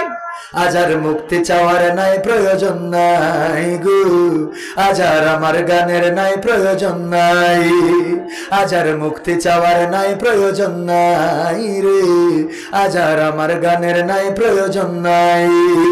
টেকনাফ থেকে তেতুলিয়া, রূপসা থেকে পাথুরিয়া, একটি নামে সবাই যাকে চেনে, এক দুইজন নয় ১.৫ শতাধিক মানুষ জীবন দিল শুধু যারি প্রেমে। সেই মানুষের মুক্তি চেয়ে যেতাম আমি গান গেয়ে, সেই মানুষের মুক্তি চেয়ে যেতাম আমি গান গেয়ে, সেই মানুষটি নাই দুনিয়ায় নাই।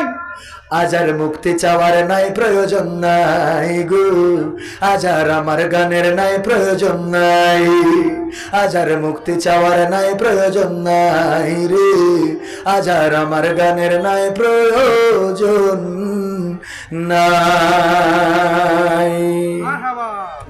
অনুরোধ রাখলাম এবার আপনাদের নিয়ে মুনাজাত, তারপরে খিচুড়ি আছে, খিচুড়ি না নিয়ে যাবেন না, গরু একটা জবাই করে রান্না করা রে।